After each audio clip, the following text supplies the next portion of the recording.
박사님 나오셨는데요. 큰 박수로 맞아주시기 바랍니다.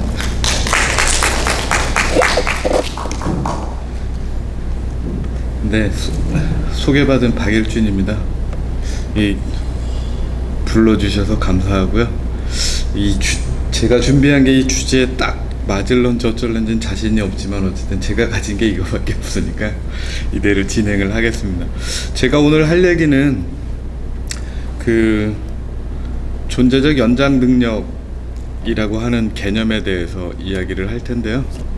그러니까 온틱 익스텐디빌리티라고 하는 건 보통 우리가 뭐 디지털 네트워크 시대 아니면 뭐 포스트 휴먼 시대에 우리가 그 디지털 네트워크나 인공지능 아니면 뭐 로보틱스 그런 걸로 연장이 되는 우리의 몸에 대한 능력인데요. 제가 오늘 할 핵심 얘기는 이게 인간만의 고유한 능력일까 아니면은 존재하는 모든 것들의 능력일까라고 하는 의구심입니다. 그래서 제 이야기는 이게 인간만의 능력이 아니라 존재하는 모든 것. 그래서 존재하는 모든 것은 생물을 포함해서 유기물이나 무기물까지 포함되는 그런 것들로 이걸 말할 수 있을까? 원래 철학자들이 좀 허풍이 좀 심하거든요. 그래서 그렇게 연장 능력으로 익스텐디빌리티로 존재를 본다면 존재하는 모든 것들은 다원주의라고 얘기할 수도 있고 다원성이라고 얘기할 수도 있고 브루노 라뚜르는 온톨로지컬 플루랄리즘이라고 이렇게 표현을 했는데 저는 그거를 다원성이라고 이렇게 네, 제 목소리가 좀 작아서 그래서 서로 다른 존재들이 각자의 연장 능력의 발휘를 통해 새로운 행위자 네트워크를 형성해 가는 과정, 그리고 그 과정에서 당연히 액터 네트워크는 굉장히 다양하게 전개가 된다라고 하는 거. 그래서 뭐 괜한 시비거리 중에 하나는 우리가 종 다양성이라는 말을 쓸 때 뭐 본래적으로 그런 건 아닌데 종이 다양하게 존재한다는 그 개념 안에는 생물 종이 어떤 고정된 특징을 담지하고 있고 그 고유의 특성을 담지한 종이 다른 종이나 각 개체들 간의 상호작용을 하는 것처럼 하는 그런 이미지가 우리들한텐 그런 뉘앙스가 내포되어 있는데 제 시비는 우리가 다윈의 종의 기원이라는 책에 보면 그 지루한 책을 다 읽지는 않겠지만 어쨌든 그 책의 핵심 내용은 종은 고정되어 있지 않고 종의 기원은 어느 하나님의 능력이나 아니면 뭐 어떤 신비한 어떤 그 화학작용이 아니라 종의 가장자리에서 끊임없이 변이가 생성되면서 거기서 종의 기원이 시작이 된다라고 하는 게 사실은 책 내용의 핵심 내용이었다. 그렇다면 종 다양성을 표현하는 다른 개념이 필요하지 않을까. 그래서 저는 라뚜르의 행위자 네트워크 개념이 담지한 존재의 양식들을 한번 소개해 보려고 하고요. 그래서 생물종은 생물 유기체들의 상호작용만으로 구성되는 게 아니라 그 어떤 유기체적인 존재도 무기물의 흐름과 행위자 네트워크를 형성하면서 집합체의 삶을 취한다라고 하는 것을 말하려고 합니다. 그래서 오늘 그 인간이라는 존재를 이야기할 때 이 연장 능력이라고 하는 것들은 뭐 이미 아는 분들은 많이 익숙한 개념인데 앤디 클락의 연장된 정신이나 그러니까 폴 바크 이리타의 그 감각 치환 실험 아니면은 그런 것들을 통해서 이 연장 능력이라고 하는 그런 개념들을 우리가 살펴볼 수 있는데요. 그걸 다른 말로 번역하면 뭐 사이보그 익스텐디빌리티라고 이렇게 표현할 수 있을 것 같습니다. 인간이 기계와 융합이 되어서 새로운 행위자 네트워크를 구성하는데 어떤 사람들은 인간이 기계를 그 생물학적인 몸 위에 덧붙여서 자신의 주체적인 능력을 확장한다고 보기도 하는데 제 생각에는 조금 다릅니다. 그러니까 우리가 새로운 존재와 연장이 되게 되면 그 존재는 이전의 존재와는 다른 행위자 네트워크를 형성할 가능성이 굉장히 높겠죠. 여기서 관건은 우리의 몸인데요. 폴 바크이리테가 1966년인가에 발표한 그 센서리 서브스티튜션 그 실험은 69년에 돼 있는데, 원래 저 그림에 나와 있는 것처럼 저런 장치를 사용했습니다. 선천적인 시각장애인인데 그냥 블라인드예요. 그러니까 눈이 선천적으로 블라인드이기 때문에 시각 경험이 전혀 없는데, 이 사람을 저 등에 의자에 앉혀놓고, 의자가 좀 등받이가 두껍게 보이죠. 그 등받이에 전동 진동 센서가 400개짜리가 달려 있습니다. 그래서 격자 모양의 400개 진동 센서가 달려 있고, 그 앞에 있는 카메라를 가지고 이렇게 움직이면 그 앞에 있는 스크린에 있는 대상을 카메라가 포착을 해서 그걸 갖다 컴퓨터로 전달을 해요. 그러면 이제 우측 상단에 어떤 대상이 나타나면 그 등받이에 있는 진동 센서의 격자 중에 우측 상단에 있는 진동 센서가 찡 하고 울리는 거예요. 그리고 이동하면 그걸 따라가 디디디디 이렇게 움직이겠죠. 근데 이렇게 해갖고 이 실험을 거친 시각장애인이 봤을까요? 근데 뭐 정확한 워딩은 아니지만 이 실험을 했던 그 친구는 I saw the world 이렇게 표현했거든요. 그러니까 어느 정도까지 진짜로 봤느냐, 글을 읽고 얼굴과 음영을 알아보고 어느 물건이 가깝고 먼지를 구별할 수 있게 됐다. 근데 포인트는 뭐냐면 이 분은 선천성 시각장애인이었기 때문에 시각 경험이 전혀 없었다는 거예요. 근데 등에 있는 진동 센서를 통해 가지고 I saw the world라고 얘기했으니까 이 경험이 저는 뭔진 정확하게 잘 모르겠어요. 근데 포인트는 뭐냐면 이 시각이 촉각을 통해 가지고 매개가 되었다라고 하는 거죠. 그러니까 우리가 보통 오감으로 되어 있으면 이렇게 오감이 확실하게 구별돼서 시각하고 촉각하고 미각하고 후각 뭐 이런 것들은 전혀 다른 성질의 것이라고 생각을 했는데, 그래서 이 실험을 감각 대치 실험이라고 이렇게 표현을 합니다. 그래서 2차원 진동 자극기 신호를 뇌는 피부로부터 전달받아서 3차원 이미지 신호로 변환을 하고 피실험자는 화면을 느끼는 게 아니라 실제 세계를 경험을 한다. 그래서 누군가 카메라를 향해서 공을 던지면 움찔하면서 피하기도 한다고 그래요. 그래서 이를 통해서 감각이 플라스틱하다라고 하는 걸 알게 됐고, 한 감각이 손상되면 다른 감각이 그것을 넘겨받는, 그래서 감각 치환 과정이 발생한다고 이렇게 표현을 합니다. 이 실험이 나중에 이제 우리가 요즘에 많이들 알고 있는 뉴로플라스틱3 개념으로 이렇게 발전이 됐죠. 그래서 아까 처음에 그림에 나와 있던 이 거대한 장치를 이렇게 소형으로 축소해 갖고 나중에 이제 이걸 가지고 시각장애인들이 산악 등반을 실제로 했었다고 그래요.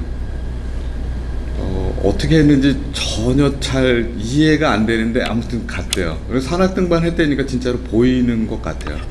그러니까 근데 이제 이때에는 등에 있는 촉각으로 한 게 아니라 그 진동 센서를 혀에다 물 수 있는 조그만 걸로 이렇게 소형화 해갖고, 그 컴퓨터도 요새 소형화가 되잖아요. 그러니까 뭐 이렇게 조그만 걸로 이렇게 소형 벨트에다 이렇게 매는 걸로 하고, 안경 같은 거에다 이렇게 카메라를 장착해서 이렇게 소형화 시켜서 했는데, 그걸 가지고 산악 등반을 했다고 그러니까 진짜 보이긴 하는가 봐요.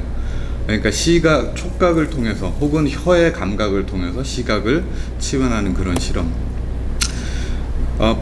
그래서 폴 바크이리타는 이렇게 얘기합니다. 우리가 감각이 아니라 뇌로 본다. 근데 여기서 이제 중요한 반전은, 정작 뇌는 감각을 갖고 있지 않죠. 그러니까 뇌는 감각이 없습니다. 그러니까 뇌가 몸을 통해서 감각을 이렇게 다루는 이유는, 뇌가 바깥 세계를 경험하려면 몸이라는 것을 통한 감각이 필요하기 때문이죠. 그러니까 감각은 인터페이스지 그것 자체로 어떤 본질이 아니라는 얘기죠.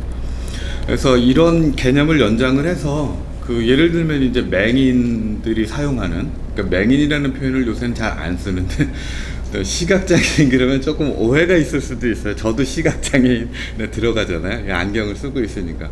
근데 이제 완전히 눈이 선천적으로 안 보이시거나 뭐 어떤 사고로 인해서 시각을 상실하신 분들이 만약에 이제 지팡이를 쓴다. 이때 이제 맹인의 지팡이는 시각의 연장이 되겠죠. 그래서 이 지팡이를 통해서 세계를 하는데, 그러면 이 분은 그 지팡이를 통해서 세계를 두들기면서 진동으로 느끼는 걸까요? 아니면은 보는 걸까요? 근데 아까 감각 치환 실험에 의하면 이 분들은 지팡이를 두들겨서 세계를 본다라고 표현할 수도 있겠죠. 그래서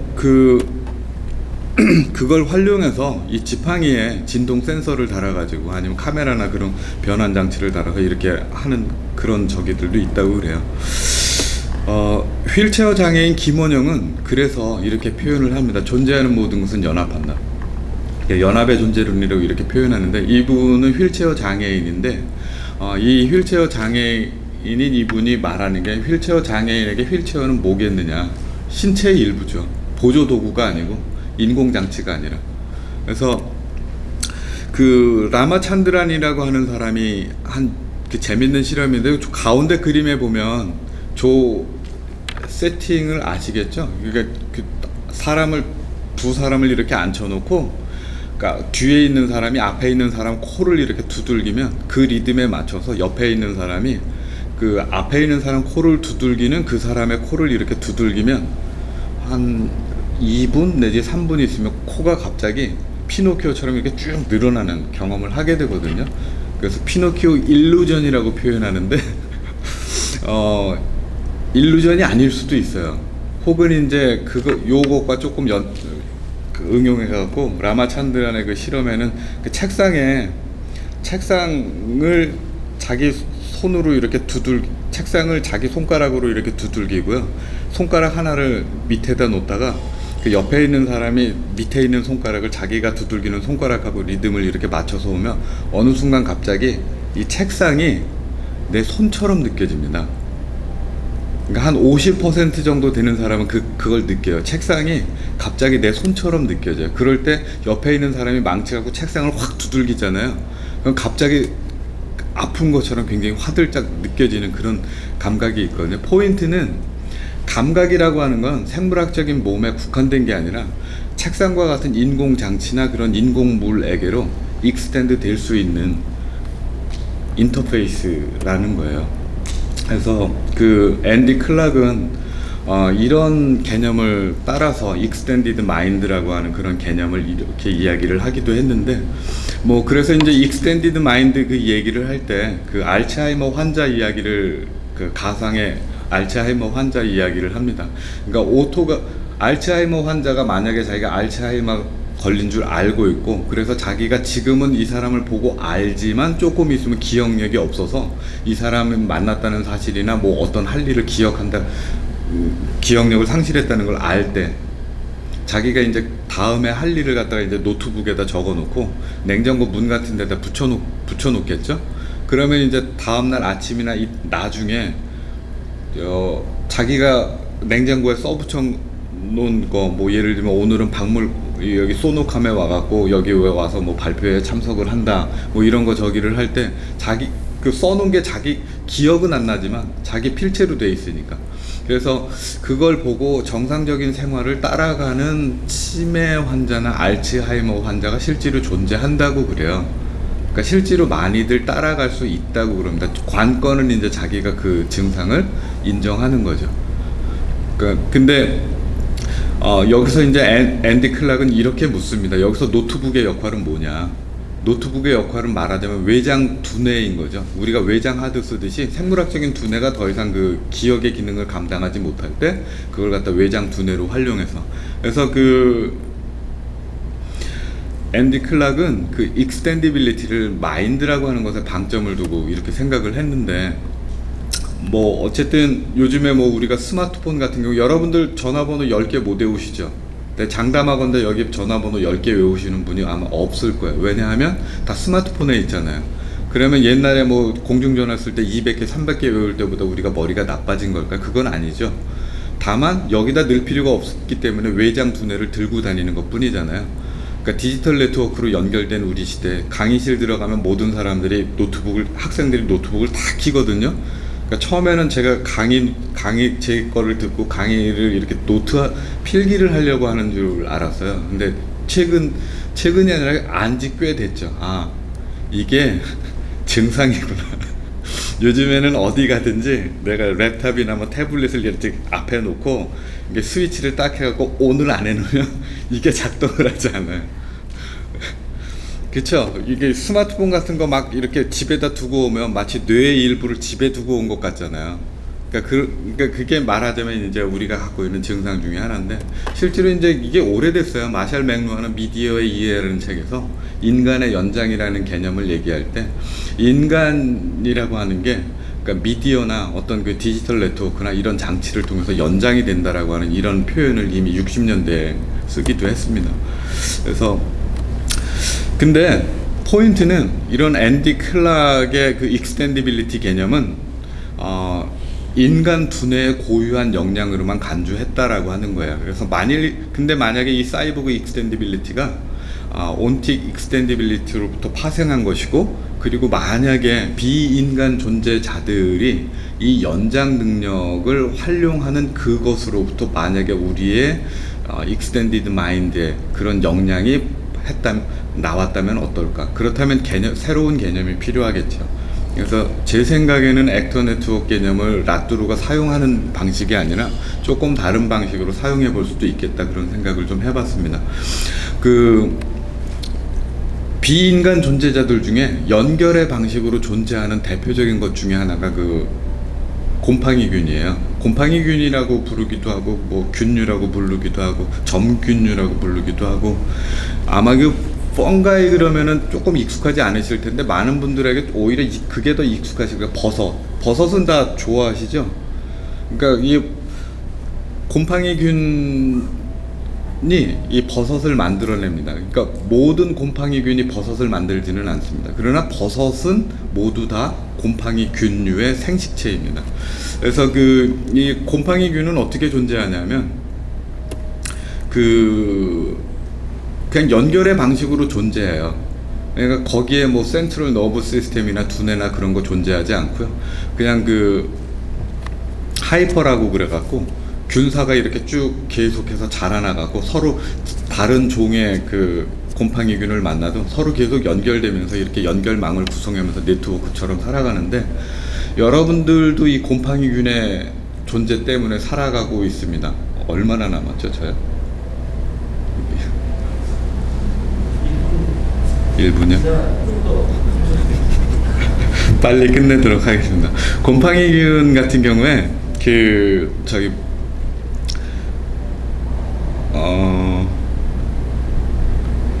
미네랄을 채취해요. 우리 인간은 미네랄을 채취할 수 있는 능력이 없습니다. 보통 이제 식물이나 나무가 그 미네랄을 바위를 뚫고 채취한다고 알고 계신데, 사실은 식물의 뿌리는 암석을 녹여가지고 미네랄을 채취할 능력이 없어요. 그걸 해주는 게 곰팡이균인데, 그럼 이 곰팡이균이 만들어낸 균사체 네트워크를 마이코라이잘 네트워크라 그러는데, 그 균사체 네트워크가 식물의 잔뿌리하고 연결돼서 식물에게 미네랄 영양분 같은 것을 식물에게 제공하고, 나무들은 광합성을 통해서 만들어낸 탄소 영양물을 곰팡이균에게 제공하면서 이렇게 공생을 합니다. 근데 이 곰팡이균이 이렇게 서로 연결을 해서 이렇게 자라나는 할 때 얼마만큼까지 이렇게 서로 연결해서 자라날 수 있냐? 그러니까 정확한 숫자는 아닌데 한 18kg 정도? 그러니까 지금 전 세계에서 가장 큰 유기체는 곰팡이균이라고 그래요. 숲 하나 전체를 다 연결하는. 그래서 그런 걸 가지고 수잔 시마드라고 하는 사람은 머더 트리라고 하는 그런 이야기를 하기도 했습니다. 숲 전체가 땅 속에 있는 지하에 있는 곰팡이균 네트워크를 통해서 이렇게 연결이 되고, 서로 다른 종의 나무들끼리도 이 곰팡이균 네트워크를 통해서 이렇게 연결이 됩니다. 그걸 통해서 머더 트리라고 하는 오래되고 큰 나무가 작은 묘목들한테 서로 종이 다르더라도 양분을 나눠주는 그런 숲의 네트워크를 형성하기도 한다고 그래요. 그래서 멀린 쉘드레이크는 그 사람 표현은 아닌데, 누군가가 이제 곰팡이균을 보고 우드 와이드 웹이라고 하는 그런 별명을 붙여줬습니다. 포인트는 곰팡이균이 지능이 있다는 거예요. 그래서 슬라임 몰드라고 하는데 황생망사 점균이라고 하는 그런 점균 같은 경우에는 그것도 이제 곰팡이균의 일종인데, 말씀드렸다시피 두뇌나 중추신경계가 전혀 없습니다. 그렇기 때문에 이 안에서 지능을 발휘할 수 있을 만한 어떤 메커니즘을 찾아볼 수 없는데, 그럼에도 불구하고 먹이를 찾을 때 어느 곳을 찾아가서 거기에 이제 먹이가 없으면 그곳을 포기하고 다른 곳을 찾아가서 이렇게 먹이를 찾아가는 그런 지능을 보여준다고 그래요. 그래서 그 미로 안에 먹이를 떨어뜨려 놓으면 세 가지 그 행위자들 중에 인간과 쥐와 황색망사 점균과 이 세 종류 중에 누가 제일 먼저 먹이를 찾을까라고 하는데, 놀랍게도 실험에서는 황색망사 점균이 먹이를 제일 먼저 찾았다고 그래요. 그러니까 여기서 포인트는 이 두뇌와 중추신경계가 없는 이 단순한 연결의 네트워크만으로 지능을 발휘한다라고 하는 것입니다. 그래서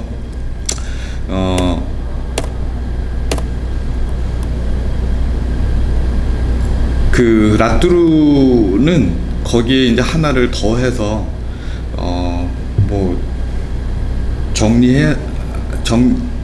정리하면서 하자면은, 그러한 연결의 능력 중에 우리가 망각하는 게 있죠. 그러니까 예를 들면 뭐 이게 제식대로 이제 재밌는 질문인데, 그 많던 귀신들은 다 어디로 갔을까? 그러니까 옛날에는 막 사람들이 사는 곳에 귀신이나 뭐 그 영들이나 뭐 그런 게 많았잖아요. 근데 요즘 우리들 시대에 그 귀신을 본 사람이 없는 건 아닌데, 저도 그런 경험이 없거든요. 다 어디로 갔을까? 그 이유는 그 라뚜루는 이렇게 설명을 합니다. 우리가 행위자 네트워크를 구성하는 방식, 그것이 이제 여러 가지 인공물들이나 과학기술의 발달로 변화되어 왔고, 그래서 우리가 그런 것들을 보는 경험 자체가 바뀌었다. 그래서 귀신 같은 존재가 우리와 관계를 맺는 방식을 브루노 라뚜루는 그렇게 부르더라고요. 메타모르포시스. 그래서 변태라고 번역을 하죠. 완전히 그 애벌레가 나비로 변할 때 완전히 바뀌잖아요. 그러니까 옛날에 귀신으로 경험되던 존재들이 우리 시대에는 뭐 다른 걸로 경험될 가능성, 그게 뭐 정치적 이데올로기가 될 수도 있고 정의에 대한 담론이 될 수도 있고, 어쨌든 그것도 하나의 연결 능력으로 우리가 추가해 볼 수 있겠다. 그래서 그 결론적으로 말하자면 뭐 온틱 익스텐디빌리티라고 하는 것은 우리들이 살아가는데 보통 이제 우리가 존재를 나를 중심으로, 나 같은 개체를 중심으로 이렇게 존재를 상상하는데, 혹시 그게 아니라 연결하는 그 흐름, 운동, 그게 뭔지는 모르지만 그게 먼저 존재하고 우리는 그것으로부터 파생된 하나의 그냥 일시적인 사건 아닐까. 그래서 그렇게 놓고 우리가 만약에 존재를 본다면, 우리는 그 물고기와 내가 있는 게 아니라 어쩌면 물고기와 내가 연결하는 행위자 네트워크가 각자의 존재마다, 온벨트마다 그게 달라질 수 있는 가능성. 그래서 우리가 아마 그 생물 종마다 하나의 존재를 명칭하는 게 아니라 어쩌면 각 종이나 행위자들 사이를 연결하는 다른 명칭, 그 새로운 개념이나 그런 것들을 만들어내야 되지 않을까라고 하는 상상력을 라뚜루의 그 행위자 네트워크 개념을 갖고 한번 소개해 보려고 해봤습니다. 들어주셔서 감사합니다. 정확하게 25분이 흘렀습니다만 한 1, 2분 정도 더 시간을 할애해서 플로어에서 혹시 질문하실 게 있으면 질문을 받도록 하겠습니다. 제가 소개해드리지 못했습니다만, 사실 박인준 박사님은 신학자이신데도요, 철학, 과학, 정치, 이 모든 것을 융합해서 굉장히 폭넓게 학문을 하고 계신 탁월한 학자이십니다. 혹시 질문 있으실까요? 저는 굉장히 여러 가지 흥미로운 지점들이 많이 있었던 것 같습니다. 간단하게 제가 이해한 대로 표현하자면, 연장의 중심성이 다수성으로 어떻게 이해될 수 있는가를 차분하게 잘 설명해 주시는 것 같습니다. 우리는 연장하면 인간 중심으로 이렇게 확장을 생각해 왔는데, 그게 아니라 연결의 그물 속에서 우리가 작은 인류로 존재한다고 하는 것을 인식할 수 있게끔 말씀해 주시는 것이라고 생각이 듭니다. 네. 없으신가요? 예.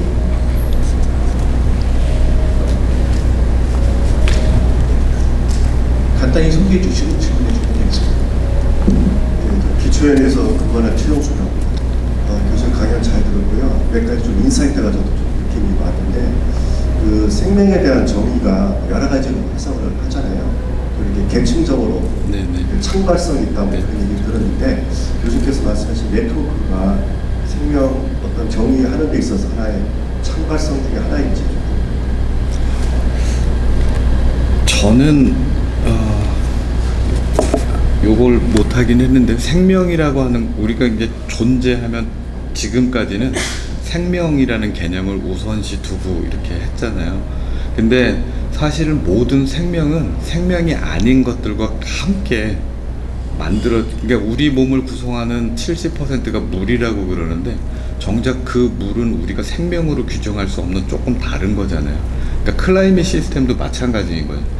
그러니까 우리는 그 뭐라 그러지? sanctity of life, 그러니까 생명의 존엄성이라는 그 물려받은 그 개념 때문에 생명에 포커스를 두고 다른 거를 설명하려고 하는데 어떻게 보면 생명도 그 곰팡이균이 또 하나의 기능이 분해자거든요. 살아있는 것을 분해해서 그걸 갖다 원초적인 에너지원으로 분해해서 그것을 다른 존재를 위한 에너지원으로 활용할 수 있게끔 만들어주는 거. 그렇다면은 제 생각엔 그걸 창발로 말씀을 하실 수도 있을 것 같아요. 근데 단지 이제 생명만 창발하는 게 아니라 그랬을 때 이제 생명의 창발만 우리가 얘기하니까 근데 삶과 죽음이 계속해서 순환되면서 다른 존재로 이렇게 이어져 가는 거. 그러니까 물은 우리 몸을 구성하는 그 물은 50억 년이 됐는데 정작 나는 이제 60이 안 됐잖아요. 그러니까 근데 60이 안 된 나를 중심으로 50억 년이 된 물을 갖다 우리가 설명하니까 이게 뭔가 바뀐 것 같은, 혹시 그걸 바꿔서 설명해 보면 어떨까? 저는 그런 말씀을 드린 겁니다. 아쉽지만 시간 관계상 질문은 일단 여기까지 받도록 하고요. 다음에 패널 토의할 때 또 질문이 있으시면 그때 질문해 주시면 감사하겠습니다. 큰 박수로 감사합니다. 네, 감사합니다. 이어서 연세대학교 교양교육연구소의 박희정 박사님 나오셔서 발표를 해주시겠습니다. 발표 주제는 AI 시대 기후 역사 교양의 힘입니다. 지금 약간 오버가 돼서 9시 59분인데요. 10시 이걸로 넘기시죠. 예. 연결되고 아니면 여기서 20분까지 네. 최대한 해주시면 감사하겠습니다. 예, 안녕하십니까. 연세대학교 교양교육연구소에서 주로 교양 연구와 교양 교육에 관한 연구를 제가 하고 있는데요. 그것과 더불어서 저는 작년에도 여기 학회를 통해서 기후 교양이라는 제목으로 한번 발표를 한 적이 있습니다. 제가 주로 관심을 두고서 하고 있는 것이 이제 기후 문제를 어떻게 교양 교육의 컨텐츠로 전환을 시켜서 어떤 방향에서 학생들하고 소통하고 새로운 상상력을 기를 수 있는지, 이게 이제 제 주 관심인데요. 제가 오늘 우리 세션의 제목이 생물 다양성의 보존과 기후 변화에 대한 대응이지 않습니까? 그래서 저는 이게 이제 기후 대응의 문제에 좀 초점을 맞춰서 이것을 이제 교육적으로 생각하는 이런 확장적인 차원에서 발표를 준비했는데요. 저희 기후 대응의 문제에 있어서 우리는 너무나 좀 편향적인 그런 관심을 갖고 있는 것 같습니다. 그래서 우리가 지속 가능성, sustainability라는 핵심어를 통해서도 많이 얘기가 돼 있지만, 우리 문명을 어떻게 하면은 요 상태 그대로 존속시킬 것인가, 우리가 종으로서 이 기후 위기의 시대에 어떻게 살아남을 것인가, 그리고 AI 기술이 지금 굉장히 화두가 되고 있는 4차 산업혁명 시대에 돌아서 이런 과학기술을 이용을 해서 우리의 기후 대응에 그런 어떤 기후 공학적인 대응, 여기로 이제 초점이 많이 맞춰지고 있는데요. 저는 교양 교육으로서 기후를 얘기한다면 이 차원을 조금 넘어서야 되지 않나, 그런 문제의식으로서 지금 현재 또 강의도 하고 있고 오늘 발표를 준비하게 되었습니다. 예. 먼저 앞서 박일준 선생님이 이제 라투르의 개념을 가지고서 얘기를 해주셨는데, 저도 또 라투르의 개념을 가지고서 시작하게 되었습니다. 예, 우리가 지금 인류세라는 개념은 이번에 그 국제지질총회에서 이제 부결이 됐지만, 그럼에도 불구하고 우리 모두는 전부 인류세 시대에 살고 있다라는 합의만큼은 흔들리지 않는다라는 것을 저희가 확인을 했는데, 저희 인류세를 살고 있는 우리 인간은 어떤 인간일까? 라투르는 생전에 강의에서 이런 비유를 했었죠. 우리는 아틀라스와 같은 존재다 라고 비유를 하셨는데요. 바로 왼편에 보시는 이것이 이제 그리스 신화에 나오는 아틀라스의 모습입니다. 정말 건장한 육체를 가지고서 무거운 지구를 거뜬하게 어깨 위에서 지탱하고 있는 모습이죠. 이 아틀라스의 능력을 16세기의 인간은 대체했죠. 중간에 보시는 이런 세계 지도가 처음에 나왔을 때, 대항해 시대에 나왔을 때 이것을 아틀라스라고 부르면서 전 세계를 통찰하고 관리하고 통제할 수 있는, 지배할 수 있는 능력을 아틀라스로부터 인간이 가져온 그러나 동시에 어떻습니까? 이 지구 생태계로부터 점점 멀어지는 그런 어떤 인식의 출발점이 바로 16세기였다. 이런 이야기를 했습니다. 지금 현재 인류세의 인간은 어떤 모습일까? 오른쪽에 제가 표시한 대로 이처럼 정말 버거워 보이는 이런 위치에 우리가 있다. 우리는 지질적인 힘으로 등극을 했지만 인간의 어떤 이런 탄소 발자국으로 인해 가지고 점점 지구가 실제로 과학자들의 분석에 의하면 실제로 이렇게 뚱뚱해지고 있다고 합니다. 북극의 빙하가 녹을수록 그 물이 중력의 법칙에 의해서 적도로 모이면서 자전의 속도도 늦출 만큼 지금 지구의 상태는 굉장히 그리고 버거운 상태로 가고 있다고 할 수 있겠습니다. 교양이라는 것은 사람이 알아야 될 모든 것이라고 슈바니츠 교수님이 책을 통해서 한번 얘기를 하셨던 것처럼 그것이 교양의 어떤 핵심이라고 한다면, 오늘날 인류세 시대에 우리가 인간으로서 알아야 되는 핵심은 무엇일까? 그래서 아까 보신 오른편의 지구를 조금 더 우리가 줌인해서 실상을 들여다보면은 우리는 조금 더 복잡한 현실을 마주하고 있습니다. 제일 위에 보시다시피 지구온난화가 이렇게 급진전되는 이런 현실도 있지만, 혹자에 따라서는 특히 뭐 정치 생태학자나 사회 생태학자 분들이 얘기하시는 거는 이게 문제가 아니고 사실은 이와 동시에 똑같이 뜨겁게 지금 격화되고 있는 사회 불평등의 문제가 먼저 우리 문명을 끝장낼 것이다 라는 이런 상반된 경고의 말씀을 전하고 있습니다. 그 다음에 오른편에 이렇게 수백 넘치는 4차 산업혁명 시대의 전위로서 AI 과학기술이 이제 진전되고 있죠. 그래서 실제로 우리는 이렇게 버거운 두 가지 문제를 전부 4차 산업혁명 시대에 떠오르고 있는 인공지능의 기술로서 해결할 수 있다라는 이런 의존도도 굉장히 높아지고 있는 것이 사실인 것 같습니다. 네. 그래서 기후과학에서도 최근에 보면은 이런 AI 기술을 이용을 해서 기후 모델링이 점점 더 아주 정교하고 그야말로 인간이 기후가 가장 날씨를 예측하는 것이 가장 예측하는 데 있어서 난이도가 높다고 하는데요. 이 문제까지도 지금 해결할 수 있는 그런 수준에 이르고 있다고 합니다. 그래서 실제로 기후과학자들은 지금 뭐 빙하가 어느 정도 남아 있는지, 그것이 어느 정도의 속도를 가지고서 줄어들 것인지, 그 여파로 인해서 세수면의 증가라든지 기온의 변화가 어떻게 될 것인지에 대해서는 상당히 정확한 예측이 시뮬레이션을 통해서 가능하다고 합니다. 하지만 아이러니하게도 이런 기후과학적인 시뮬레이션에서 진짜 중요한 변수가 있는데요. 그것은 인간의 행위성이죠. 그래서 인간이 어떤 사회적인 행위를 하느냐에 따라서 기후가 인간 사회에 미치는 영향, 소셜 컨스쿠언스는 정말 예측하기가 어렵다라는 것입니다. 그래서 바로 저는 이 지점에서 우리가 인문학적인 사고력, 그 다음에 좀 더 장기적인 어떤 역사적인 사고를 통해서 기후 문제에 대해서 우리가 생각할 수 있는 지점이 있다고 생각하는데요. 제가 기후 역사 교양이라는 이런 콘텐츠를 개발하게 된 이유도 문제 의식도 바로 여기서 출발한다고 할 수 있겠습니다. 그래서 기후 역사 교양의 어떤 내용적인 구성과 위치는 제가 이렇게 다이아그램으로 한번 만들어 봤는데요.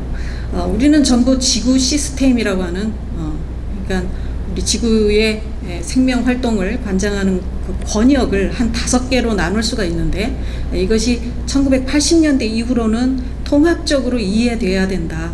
그래서 대기과학, 그다음에 뭐 환경과학, 기후과학 같은 경우는 이제 대기과학의 일부로서 그동안 연구되고 교육되어 왔었는데요. 이것이 이제 따로가 아니라 사실은 그 나머지 권역들, 암석권이라든지 수권, 빛권, 생물권 과 같은 이런 좀 환경과학적인 입장과 이것이 통합적인 관계 속에서 접근이 돼야 된다라고 얘기가 되고 있습니다.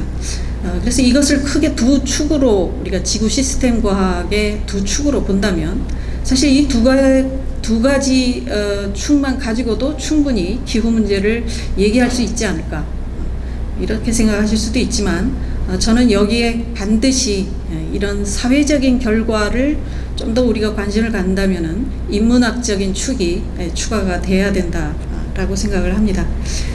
그래서 이 환경 인문학은 물론 지구 시스템이라는 거대한 이런 시스템의 일부이지만 사실은 이 지구 시스템 전체를 좌우할 수 있는 인간의 어떤 행위성, 그 다음에 사고력, 상상력, 이것이 이 나머지 축을 또한 바꿀 수 있는 그런 어떤 역량이 충분히 있고, 우리가 인문학적인 차원에서 기후사를 통해서 기후 문제를 논한다면은 바로 이 인문학, 환경 인문학을 통해서 접근할 수 있다라고 얘기 드릴 수가 있겠습니다.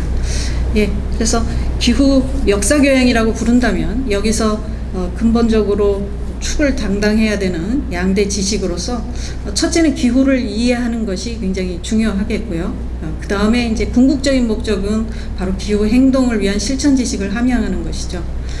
올 12월에 또 다시 우리는 오징어 게임 2를 기다리게 되고 있는데요. 여기서 이제 마지막 장면, 성기훈이 정말 자기의 주체성, 나는 말이 아니다, 말이 아니고 사람이다 라는 주체성을 깨달으면서 비행기를 타지 않고 돌아 나오는 장면입니다.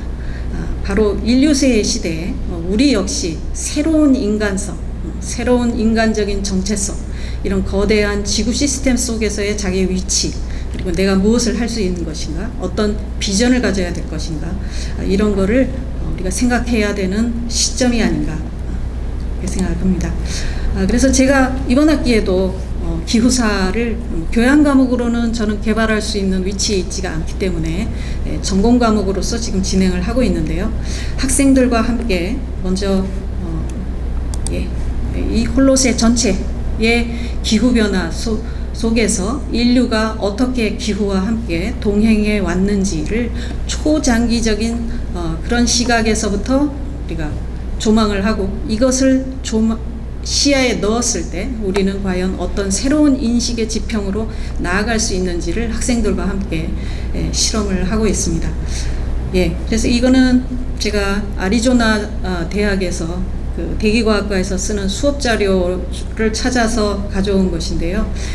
홀로세 전체의 기후 변화를 이거보다 더 간략하면서도 또 명료하게 보여주는 그래프를 제가 보지 못했습니다. 그래서 여기를 가져왔는데, 이 기후 변화는 사실은 두 가지를 담고 있습니다. 하나는 자연적인 기후로서의 이런 1만 년 이상, 그러니까 2만 년 가량의 그런 시간적인 변화를 담고 있다라고 볼 수가 있고요.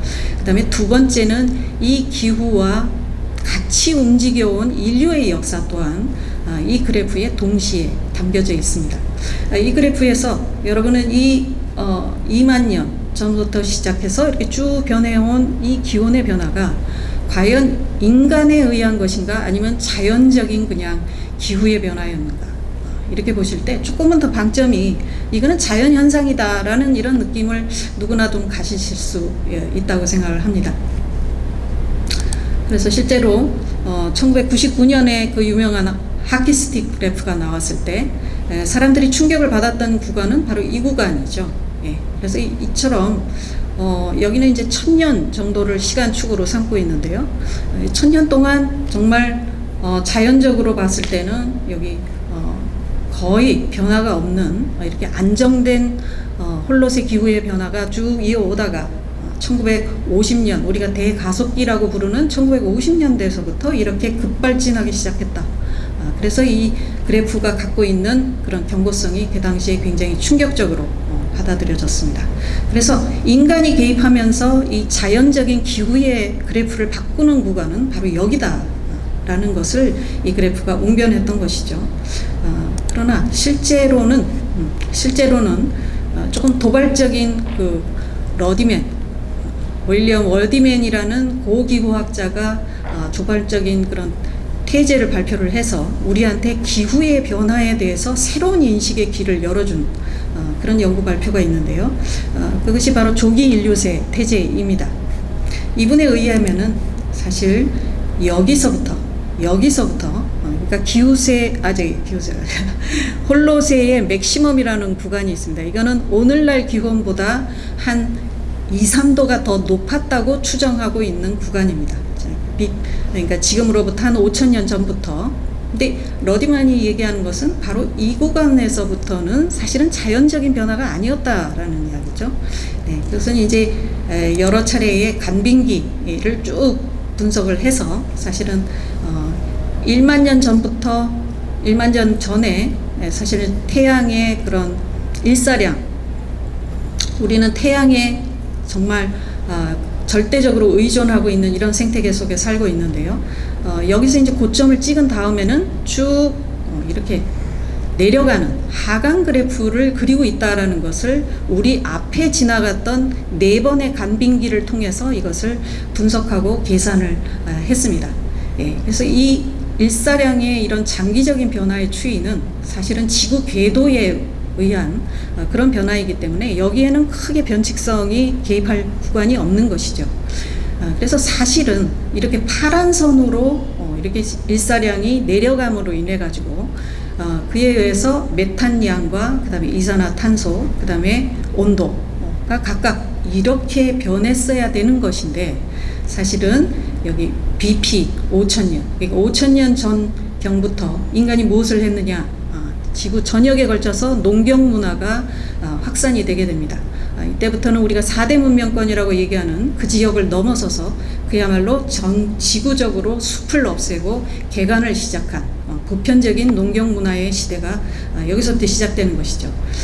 근데 바로 이 지점에서부터 그래프는 원래 갔어야 되는 이런 그래프가 아니라 거꾸로 이렇게 우상향의 그래프를 그리고 있다라는 것이 이 러디맨이 이 체제를 주장하게 된 가장 큰 근거라고 할 수가 있겠습니다. 물론 이 러디맨의 태제는 지금 현재까지도 논쟁이 끝나고 있지 않습니다. 왜냐하면은 이런 인위적인 요인과 그다음에 자연적인 기후 변화의 요인을 매끄럽게 연결하고 있지 못하기 때문에 그렇죠. 하지만 그럼에도 불구하고 이 러디맨 태제가 우리한테 말해주는 중요한 메시지는 뭔가 하면은 이 자연적인 기후 변화로 보이는 이 그래프가 사실은 인간이 같이 만든 합작물이라는 것입니다. 그래서 오늘날의 인구하고 비교를 해보면 정말 비교도 안 되는 작은 규모였지만 이 작은 규모의 인구가 오랜 세월 동안 자연에 어떤 형식의 영향을 가하고 자연을 바꾸고 했을 때 그 영향력이라는 것은 지금 산업혁명 이후에 우리가 알고 있는 하키스틱의 그 그래프의 우상향적인 이런 폭발적인 추세에 전혀 밀리지 않는 엄청난 지질적인 변화를 가져왔다라는 사실이죠. 네, 그래서 이 그래프가 말해주는 것은 우리 인간 문명이 바로 이런 지질적인 변화로서의 지구 시스템에 아주 일찍부터 개입해 왔다라는 것을 함께 함축적으로 여 안에 숨겨서 말하고 있는 것이고요. 두 번째로는 바로 여기에 인류의 역사가 사실은 이 기후변화와 더불어서 정확하게 같이 움직여 왔다라는 사실입니다. 3분. 예, 그래서 이거는 우리가 크게 이렇게 봤을 때 이렇게 정리를 할 수가 있습니다. 바로 이 그래프에서 보시면은 4번의 디핑 포인트라고 할 수 있는 기후가 변화가 아주 급격하게 진행되는 구간이 있습니다. 근데 놀랍게도 우리가 장기적인 역사 발전에서 보면은 바로 이런 시기하고 정확히 일치가 됩니다. 네. 그래서 이거는 우리가 시야를 굉장히 좁혔을 때 몇십 년, 몇백 년 단위에서는 우리가 이런 사실을 쉽게 포착할 수가 없지만 차장기적인 이런 지질 시스템 변화와 더불어서 생각할 때는 인류의 역사라는 것이 인간 사회의 내부적인 동력으로서만이 아니라 사실은 이런 지구 시스템, 지질 시스템의 변화와 같이 움직여 왔다라는 것을 볼 수가 있죠. 근데 하나의 특징은 뭐냐면요. 이것이 단속적인 진화의 형태를 띠고 있었다라고 얘기할 수 있다는 것입니다. 네, 그래서 생물학에서 얘기하는 단속적 진화라는 것은 여기 보시다시피 이런 생물의 종의 다양성이 폭발적으로 진화해 오는 이 과정이 사실은 연속적으로 진행하지 않았다라는 것이 포인트인데요. 다 하나같이 어떤 폭발적인 환경의 영향 하에서 폭발적인 그런 단계를 거쳐서 그 다음에 종의 단계로 진행해 왔다라는 것이 바로 슈테판 굴드와 엘들리지가 제기했던 단속 편행론이 되겠습니다. 네, 저는 이 지점이 우리가 정말 역사를 단기적이 아니라 초장기적인 지구 시스템과 더불어서 볼 때 발견할 수 있는 인류 문명의 발전의 특징이라고 저는 생각합니다. 단속적이었다라는 것이죠. 그래서 단속적이었다라는 것은 사실은 여기 해켈이 그렸던 이 생명의 나무처럼 하나의 기원점을 두고서 거기서부터 쭉 그 다음에 서사가 이렇게 매끄럽게 연결되는 게보다는 이처럼 오른편에 브로콜리 서사를 더 닮아 있다라는 것입니다. 물론 여기에도 질서가 있습니다. 모두 이 브로콜리 꽃이 비슷하게 보이지만 사실은 이거는 다 다르죠. 우리가 브로콜리를 요리하실 때 한번 자세히 들여다보시면은 그 꽃봉오리가 비슷하게는 보이지만 다 다른 형상을 갖고 있습니다. 그래서 우리는 하나의 이처럼 보편적인 초기 조건, 그 점에 있어서는 우리가 지질 시스템이라고 하는 기후 변화로 얘기할 수 있는 지구 시스템의 그 초기 조건으로 돌아갈 수밖에 없고요. 그다음에 그 위에서 인간이 그것과 같이 피드백 관계를 통해서 어떤 식으로 발현되는가는 이처럼 비슷해 보이지만 굉장히 다양한 요소에 의해서, 그 다양한 요소에는 우리가 국가 체제라든지 인간의 문화라든지 사상, 모든 영역이 여기에 포함이 된다고 할 수가 있겠습니다. 그래서 제가 학생들과 함께 좀 추구해보고자 하는 것은 많은 기후학자들이, 기후사학자들이 이미 얘기했던 이 세 가지 멘트, 이 세 가지 멘트를 우리가 다르게 좀 이해해 보는 것인데요. 이 멘트들은 하나같이 조금 인간 중심적으로 볼 수가 있겠지만 사실은 거꾸로 보면은 아까 박일준 선생님이 정말 멋진 코멘트, 클로징 멘트를 통해서 지적해 주셨듯이 중요한 것은 이 피드백 과정을 담당하고 있는, 여기에 참여하고 있는 무수한 매개 변수들이지 우리의 현재적인 문명적인 위치나 우리의 존재가 아니라, 우리 존재는 이 거대한 피드백 과정 속에서 하나의 사건일 뿐이다. 저도 비슷한 방향의 그런 멘트를 사용을 해서 제 발표를 마치도록 하겠습니다. 감사합니다. 네, 감사합니다. 마무리 부탁을 드리려고 했는데 딱 마무리 시간을 지켜주셔서 대단히 감사합니다. 양해를 좀 구해야 될 것 같은데요. 시간이 한 5분 정도 지금 지연이 된 상황이라서요. 조금 더 컴팩트하게 진행해야 될 것 같습니다. 혹시 질문 사항 있으실까요? 예, 한 분 질문을 받겠습니다.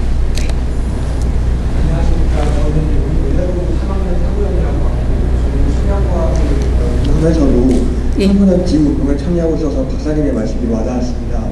저도 이 말씀하신 인류세나 신기후 체제 담론을 보면서 인류사회의 양상에 따라서 이렇게 기후에 큰 영향을 미치는 것이 인상적이었는데, 특히 기후 행동에 있어서 이런 기존의 자본 중심의 경제 패러다임을 넘어서 좀 현재 시사적인 체제로 바꾸는 접근이 필요하다고 생각하지만, 그럼에도 불구하고 이렇게 근본적으로 문제를 타개하기에는 어려움이 많은 것 같습니다. 그래서 박사님께서는 이런 타성장 이론에 대해서 어떻게 실효성을 평가하시는지 궁금하고, 그 다음에 이 속에서 어떻게 인공지능 기술이 역할을 다할 수 있는지, 그 다음에 이런 기술들이 사회에 공정하고 요긴한 방향으로 세우기 위해서는 어떤 인문학적인 사고가 필요할지 궁금합니다. 네. 지금 질문 주신 내용이 과학 기술의 역할과 그 앞에 또 하나를 언급해 주셨는데, 예? 탈성장. 예. 탈성장. 예. 탈성장론은 사실 우리가 지향해야 되는 어떤 당위성으로 이미 많은 기후 담론 속에서 얘기되고 있는 부분인데요. 이 탈성장론을 둘러싼 논쟁이 보여주듯이 사실 관심은 저희 현재 문명의 이 성장을 그대로 지속시키는데 대부분의 관심이 모여 있죠. 근데 이 당위성을 넘어서서 우리가 상상하는, 그 다음에 모든 가능성을 정말 열어놓고, 이 모든 가능성이라는 것은 사실은 우리 문명이 꼭 지속되지 않을 수도 있다라는 염두까지도 두고서 해야 된다고 저는 생각합니다. 이 탈성장론을 주장하시는 분들의 사실은 큰 관심도 결국은 이 문명을 지속시키기 위한 데 있지 않겠습니까? 이 문명을 지속시키려면은 탈성장을 해야 된다라는 이런 논리인데요. 저는 저희것도 이런 교양교육이라는 이런 장기적인 프로그램 속에서는 이것마저도 넘어서서 상상할 수 있는, 그래서 그야말로 야스퍼스가 추계 시대를 얘기하면서 우리는 신기원적인 의식으로 나아가야 된다라고 얘기했을 때 마치 그런 어떤 새로운 혁신, 새로운 방향으로서의 걸음을 지금 시작해야 된다. 그 점에서 봤을 때는 저는 탈성장론조차도 굉장히 작은 담론이라고 생각합니다. AI 기술은 기술 나름대로 굉장히 의미가 있고요. 근데 제가 이 AI 기술을 사용해서 하시는 기후과학자들하고 한번 얘기를 나눠봤는데 본인들의 작업은 사실은 의미 있는 작업이 아니라는 의외의 답변을 제가 받았습니다. 그럼 의미 있는 작업은 누가 해야 되느냐? 사실은 우리가 해야 된다라는 거죠. 과학 이외에, 과학 밖에 있는 사람들이 진짜 의미 있는 걸음을 시작해야 되는 것이고 우리는 조력자에 불과하다라는 대답을 제가 받은 바 있습니다. 그것으로 대신하겠습니다. 감사합니다. 예, 대단히 감사합니다. 예, 감사합니다. 지금 한 24분이 지나고 있습니다. 4분 정도 늦어졌는데요. 이제 연세대학교, 잠시만요.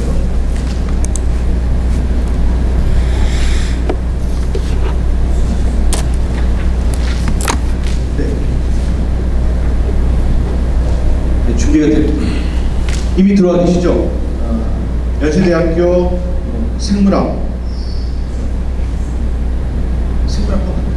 생물학과에서 가르치고 계신 김흥빈 교수님께서 나와 계십니다. 큰 박수로 맞아주시기 바랍니다. 생물 다양성 보호와 AI라고 하는 주제로 말씀해 주시겠습니다. 20분 안으로 부탁드리겠습니다.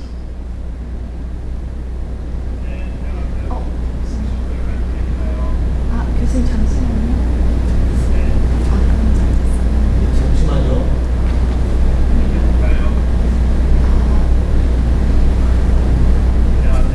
예, 사운드에 문제가 있어서 잠시만 기다려 주시기 바랍니다.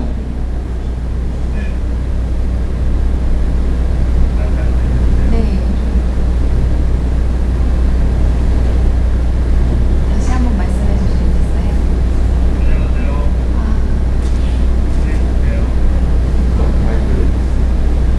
마이크를 한번 해보시죠. 예.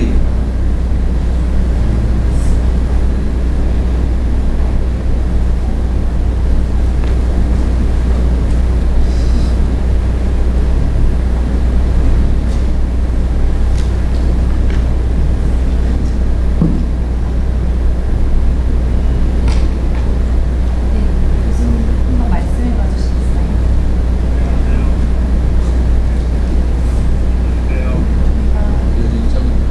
송출이 스피커를 통해서 돼야 되는데 노트북을 통해서 되고 있어가지고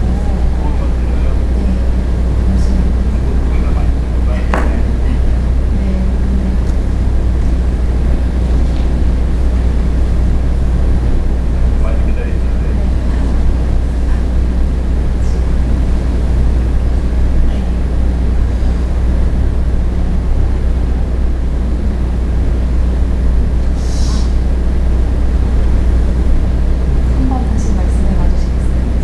안녕하세요. 예, 알겠습니다. 김영준입니다. 네.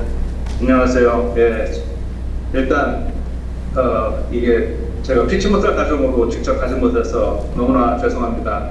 그리고 또 그럼에도 불구하고 또 이렇게 발표할 기회 주신 선생님께 감사드리고요.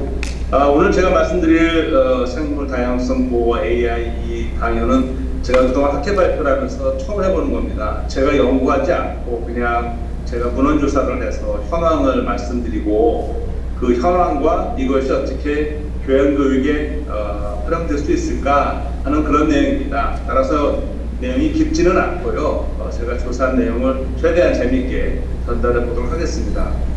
뭐 다들 아시겠지만 이번에 AI가 노벨상, 노벨 물리학상, 화학상을 다 AI 관련 연구자들이 받았죠. 저는 그 AI를 오줌 이전에 꽤 오래전부터 이 학계에서 써왔죠. 저는 항상 그 AI가 네가 나를 이길 수 있겠냐 해서 가끔 테스트를 해봤어요. 제가 테스트해봤던 거는 번역기를 늘 테스트해봤는데요.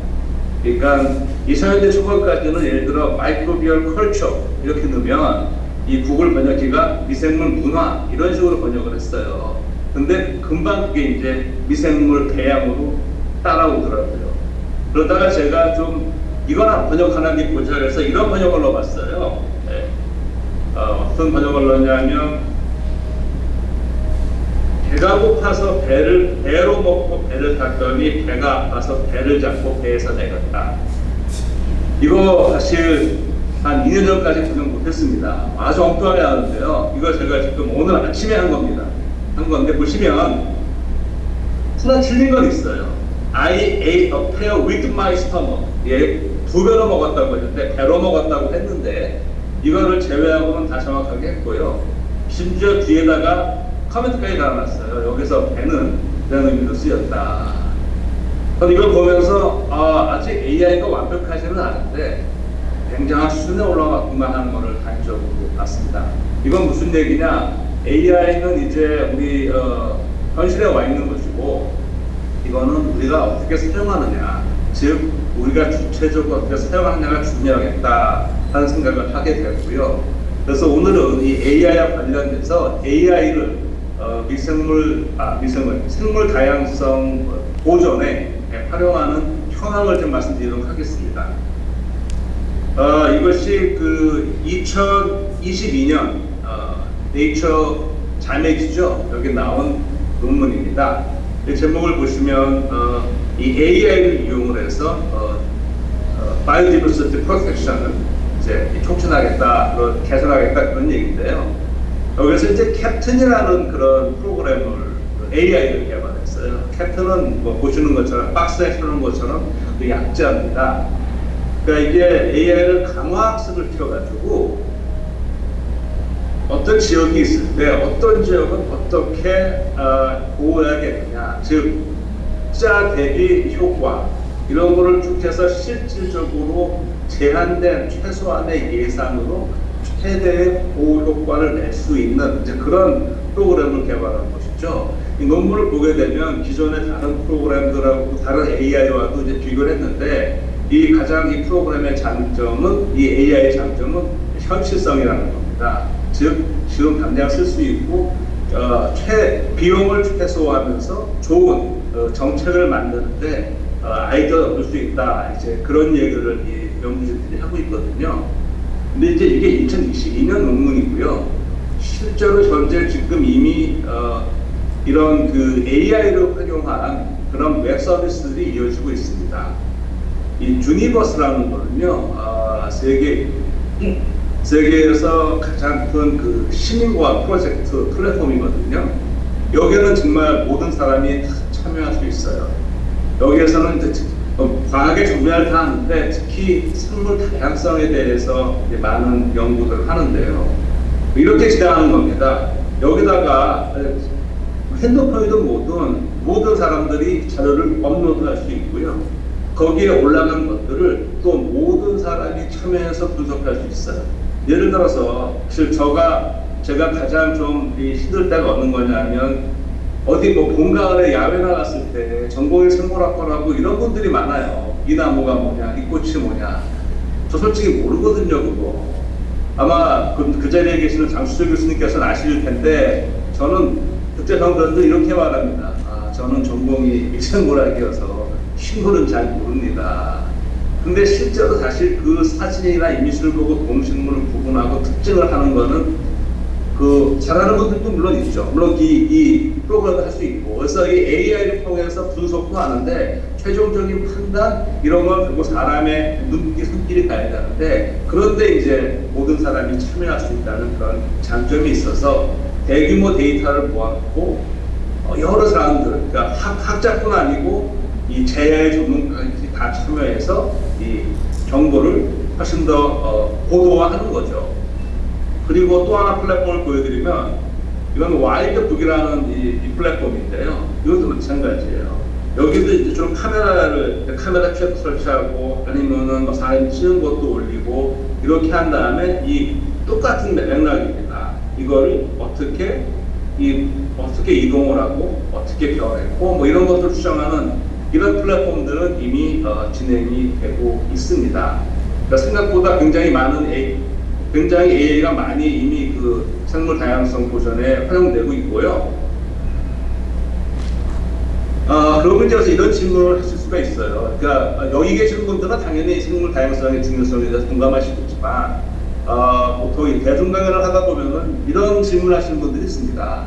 아니 지금 뭐 우리도 먹살기 힘든데 지금 생물 다양성이 뭐 힘든데 지금 그게 뭐냐? 그리고 어차피 생물도 멸종하고 진화의 과정이라고 일하는데 왜 이렇게 살다가 가는 거 아니냐, 이렇게 말씀하시는 분도 종종 있습니다. 그러면 도대체 생물 다양성이 왜 중요하냐? 뭐 여러 가지로 말할 수 있죠. 뭐 생태적으로 봤을 때 그 종이 없어지면 먹이 사슬에서 국먹이 생태자에서 이력과가 오고, 뭐 우리가 필요한 작업도 없어지는 것이고, 뭐 윤리적인 책임도 있고 다음 세대를 위해야 되고 이런 말을 해도요, 그렇게 질문하시는 분들은 뭐 그래서 뭐 나하고 뭐 이렇게 말씀을 하는 경우가 종종 있습니다.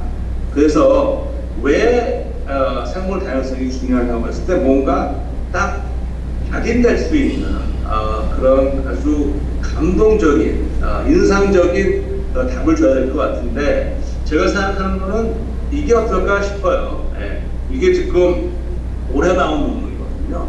딱 한마디입니다. 예. 생물 다양성이 죽으면 현서 저장이 준다. CO2 저장이 그만 준다. 그러면 곧바로 뭐가 연결되냐면 온실가스 증가, 보통 기후 변화. 올해 지금 우리가 엄청난 여름을 보냈고요. 근데 제가 작년에 환경생물학회에서 발표했을 때, 작년에 나사 과학자가 한 그 사진을 보여드렸을 때 발표 어떻게 됐었냐면, 올해가 the coolest summer ever we have. 올해가 작년 기준으로 2023년이 가장 시원한 여름이 될 것이다라고 그 나사 과학자가 말을 했었거든요. 저는 그게 현실이 되지 않게 바랬는데 24년은 정말 더웠습니다. 근데 저는 내년에 24년이 가장 시원했어 라고 말하지 않기를 바라는데, 지금 이 기후 변화는 모든 사람들이 느끼고 있는 거여서 딱 한마디, 생물 다양성, 바이오디버시티를 보존하지 않으면 이 기후 변화가 달로 될 것이다. 내가 아주 간단하게 논문을 보게 되면 많은 데이터가 있는데요. 하나 일반인이 이해하기 제일 쉬운 게, 그렇죠. 숲이 큰 나무가 없어지면 걔네가 생체에서 다이사를 잡고 있는 건데, 걔네가 없어지면 그게 결국은 대기로 가는 거니까. 그리고 이게 없어짐으로써 대기에 있는 거를 광합성으로 다시 잡아오지 못하니까 자연스럽게 이거는 자명하게 이산화탄소가 증가하겠죠. 실제로 그 삼나무같이 큰 나무들은 자연 상태에서 쓰러져 죽어도 금방 분해되는 게 아니고 천천히 분해되면서 이산화탄소를 계속 잡고 있고, 그리고 그게 계속 서서히 자연분으로 토양에 공급되기 때문에 자연 상태에서는 엄청난 역할을 하게 되거든요. 그럼 이렇게 그 기후변화, 온실가스와 연관해서 그 식물만 그러냐? 그렇지가 않죠. 이 동물도 마찬가지입니다. 이 큰 동물들, 고래는 똑같아요. 삼나무와 워낙 덩치 아픈 바다 해양 포유류다 보니까 고래도 사실 바다에서 엄청난 직도 이산화탄소를 저장소가 되는 거고요. 물론 고래는 그거 외에 바다를 다니면서 먹이 활동을 하고 배설을 통해서 이 바다의 고질 순환에 큰 역할을 한다는 건 잘 알려져 있고요.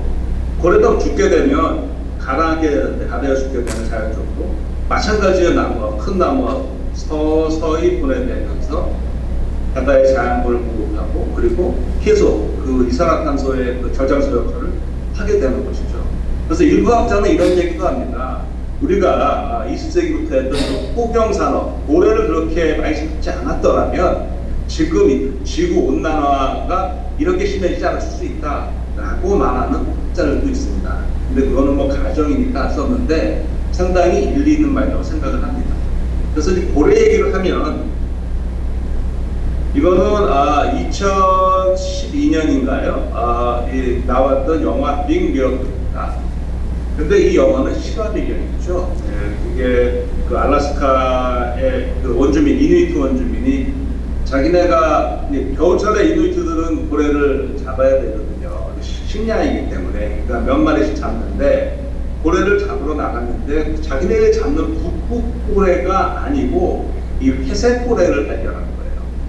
근데 이 회색 고래는 이게 이때 여기 있으면 안 되는 거거든요. 얘는 이미 따뜻한 남쪽으로 갔어야 되는데 이게 얘네가 미처 시간을 놓쳐가지고 바다가 얼어버린 거예요.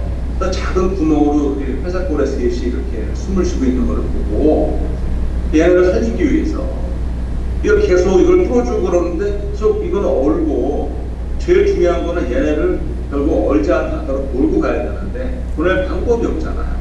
그래서 이제 소식이 알려져서 당시는 냉전 80년대이기 때문에 이 냉전 시대여서 미소, 지금의 러시아죠. 이 두가 냉전 체제였는데 그래도 두 나라가 힘을 합해서 어떻게 했느냐 구멍을 계속 뚫으면서 고래가 숨을 쉬어야 되니까 고래는 바다에서 잠수를 해야 되는 거니까요.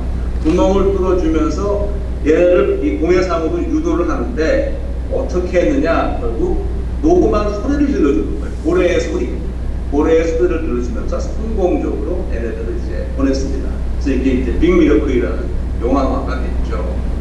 근데 고래 소리 연구는 굉장히 오래됐어요. 고래 소리 연구는 이미 1967년에 미국의 생물학자 와서 페인이라는 사람이 역시 이것도 그 당시 냉전 시대인데요. 미 대군이 당시 소련의 그 잠수함을 탐지하기 위해서 수중 소리를 녹음하는데 그 분석을 하다가 이상한 소리 들리는 거예요. 그래서 이게 뭐지? 새로운 잠수함인가? 그래서 그거를 이 해양 생물학자가 들려줬더니 이 양반이 딱 그거를 이거는 뜬고래의 노래소리다. 걔는 서로 노래하는 거다. 대화하는 거다. 라고 얘기를 했고 실제로 이거를 그 소리 녹음한 걸 1970년에 이 앨범으로도 발매했습니다. 이 이후에 고래 보호에 대해서 굉장히 대중인식이 올라갔죠. 요 고래 노래소리는요 유튜브에 가시면 이렇게 치시면 실제 들으실 수도 있습니다. 자, 이처럼 이 고래 소리에 대한 그 연구는 꽤 오래됐어요. 그런데 최근에 이 고래의 노래, 고래의 소리를 연구하는데 이제 AI가 활용되고 있습니다. 여기 이제 이건 2023년에 나온 논문인데요.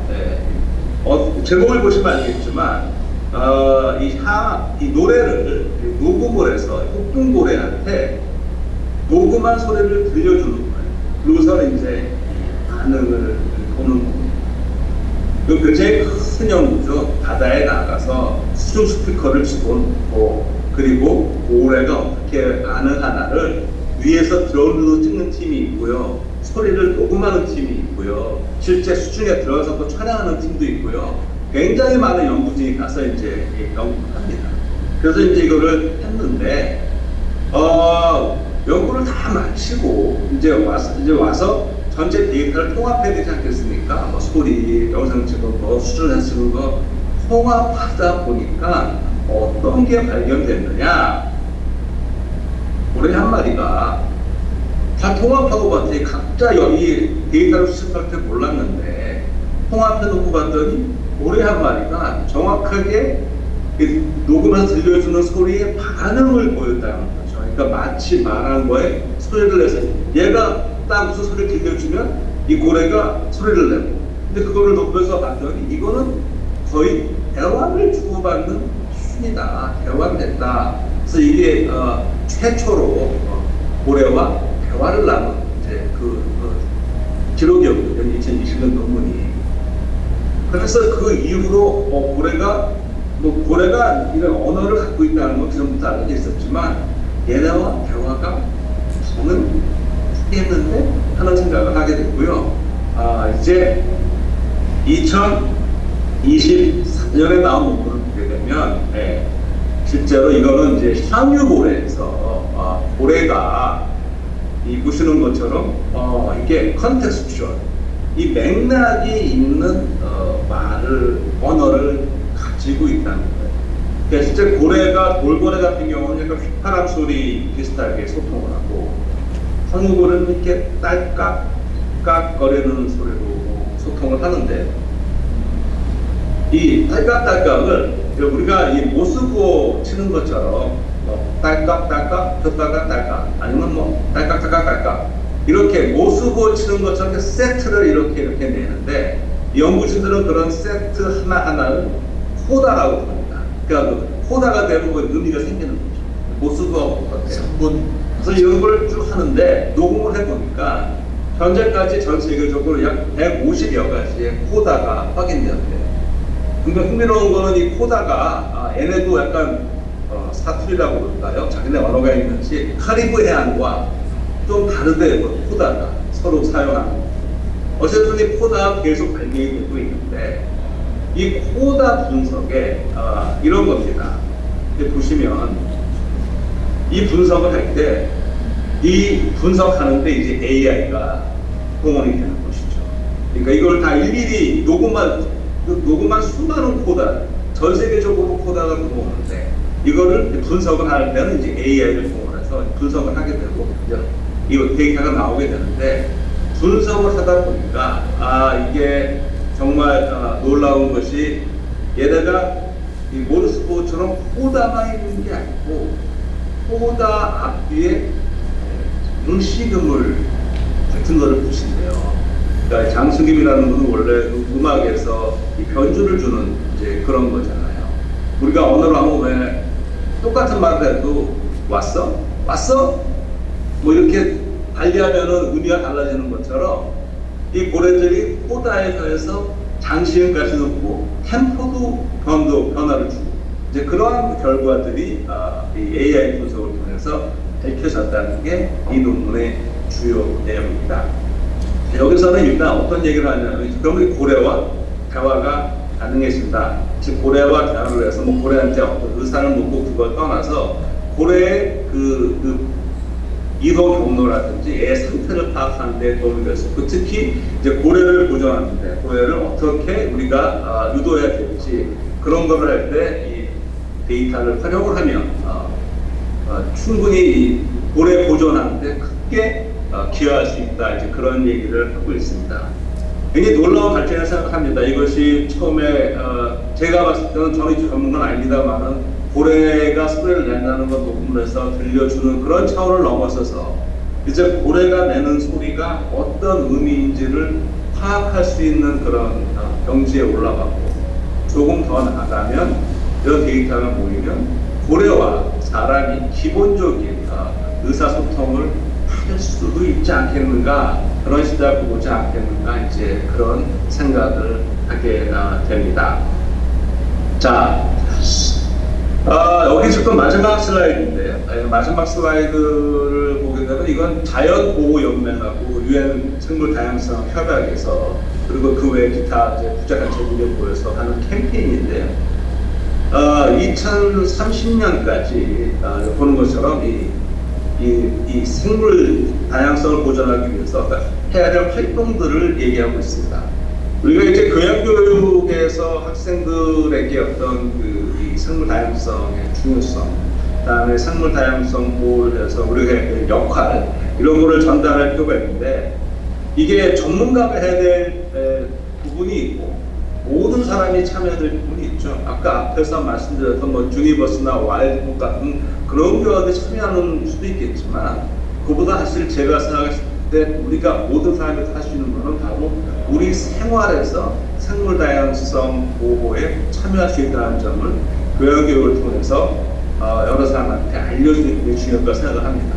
여기 세 번째 여기 나와 있는 것처럼요. 여기 지금 풋프린트를 이제 줄이는 건데, 즉 우리가 지금 일상생활에서 먹고 마시고 쓰고 버리는 모든 용품, 사실 이거를 우리가 조금 더 줄이고 조금 더 리사이클을 잘하고 그 자체로도 생물 다양성 보존에 우리가 기여를 하게 되는 것이거든요. 근데 우리는 생물 다양성 보존이라고 내가 어떻게 해? 내가 도시에 살면서. 근데 그것이 아니고 도시에 사는 우리가 바로 생물 다양성 보호에 참여하는 핵심 이 요원이라는 사실을 이 교양교육을 통해서 알려주고 인식을 시키면 지금 여기서 나오는 이 네이처 파지티브 바이 2030이 그 목표를 달성하고 나아가서 이 전체 지구가 다 같이 조화롭게 살아가는데 도움이 충분히 될 거라고 생각을 합니다. 그러니까 보통 그 전에 교양교육을 하면 생물 다양성이 왜 중요하냐, 뭐 생태에서 이런 역할을 한다, 그가 윤리적인 책임이 있다, 바이오필리아다, 생명을 사랑해야 된다, 다음 세대를 위해야 된다, 다 좋은 얘기입니다. 근데 그 얘기는 다 많은 분들이 알고 있는데 실천이 안 되는데, 제일 중요한 거는 왜 실천해야 되느냐? 저는 기후변화, 우리 이제 곧 이렇게 필요한다. 근데 우리가 할 수 있는 거는 이런 일들이 있다. 우리가 조금만 신경을 쓰면 생물 다양성 보존하는데 직접적으로 참여할 수 있고, 또 조금 더 관심을 가지면 아까 본 것처럼 이 연구에도 참여할 수 있다. 이렇게 사기를 북돋아 주면 훨씬 더 생물 다양성 보존에 인식을 제고하고 이 캠페인에 힘을 보탤 수 있지 않을까 하는 그런 생각을 해보았습니다. 네, 이렇게 지금 영상으로 발표를 드렸고요. 남은 시간 제가 아는 법에 대해서 성심성의껏 답변해 드리도록 하겠습니다. 대단히 고맙습니다. 네, 감사합니다, 교수님. 교수님 끝까지 계실 수 있으신 건가요? 잘 소리가 안 들리시는구나. 교수님 계속 여기 해석해 주실 수 네. 있으신지. 일단 진행하도록 하겠습니다. 네. 계속이라는 네. 11시 반까지 드릴 게 있어가지고요. 네. 한 분 정도 역시 질문을 받도록 하겠습니다. 굉장히 흥미로운 얘기를 해주셨는데. 화면 그 공연 끊을까요? 네. 화면 공연 끊어요? 네. 질문 없으십니까?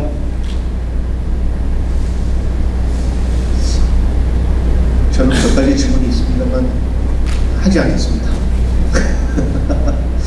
나중에 편을 토의해서 시간이 되면 없으시면 일단 지금 네, 감사합니다. 그러면 지금 10시 49분을 지나고 있는데요.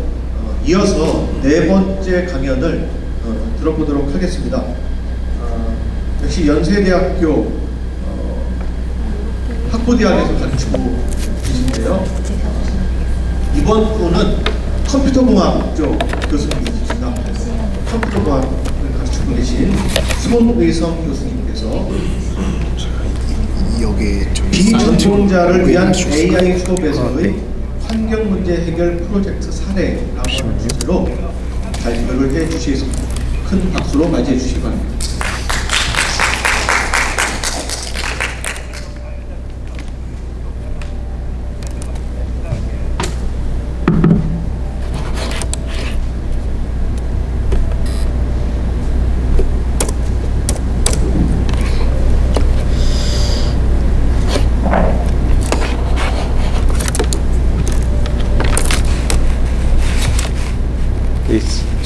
인터넷이 안 돼가지고.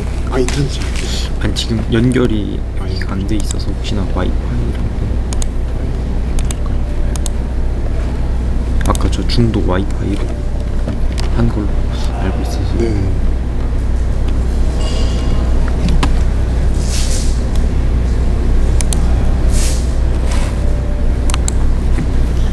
제가 하면 될까요? 네.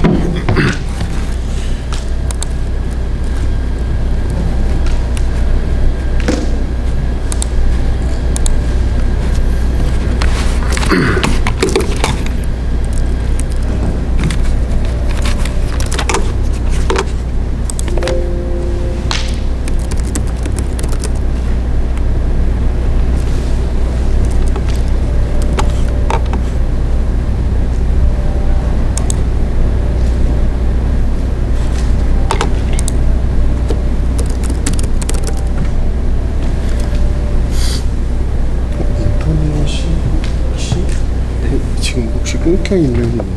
어떤 게요? 인터넷이 준비에 시간이 걸릴까요? 네 죄송합니다. 인터넷으로 네 됐네요.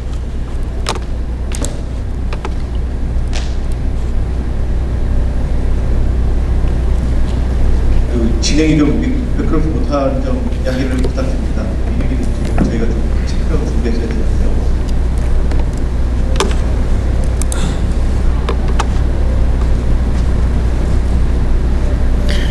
인터넷이 조금 느린 거죠. 아니, 근데 이게 좀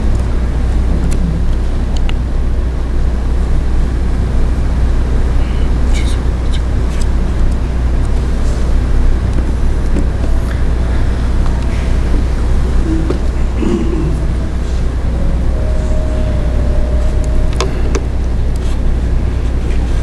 어떤 문제? 죄송합니다. 인터넷이 조금 이것도 좀 연결돼 있어가지고 네네. 이걸로 해도 될까요? 이거 연결이 돼 있는 것 같은데 이걸로도 화면이 나오네요. 근데. 네 그러면 지금 저게 제 건 아니라서 네네. 이현아 박사. 네, 쓸 수는 있을 것 같습니다. 그러면 네, 이 저거. HDMI로 옮겨서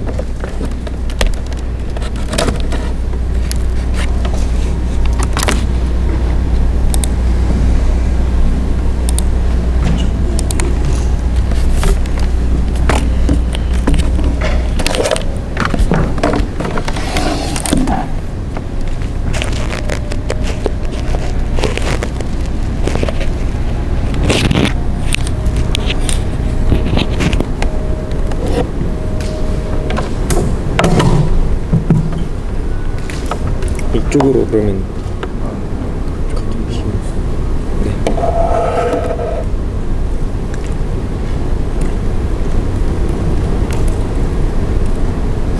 얼마 정도 더 시간이? 한 2분 정도. 예. 천천히 하십시오. 그럼 그간 진행됐던 이야기들을 제가 시간 관계상 정리를 못 해드렸는데 간단하게 핵심만 짚어서 정리를 좀 제 나름으로 해드리도록 하겠습니다.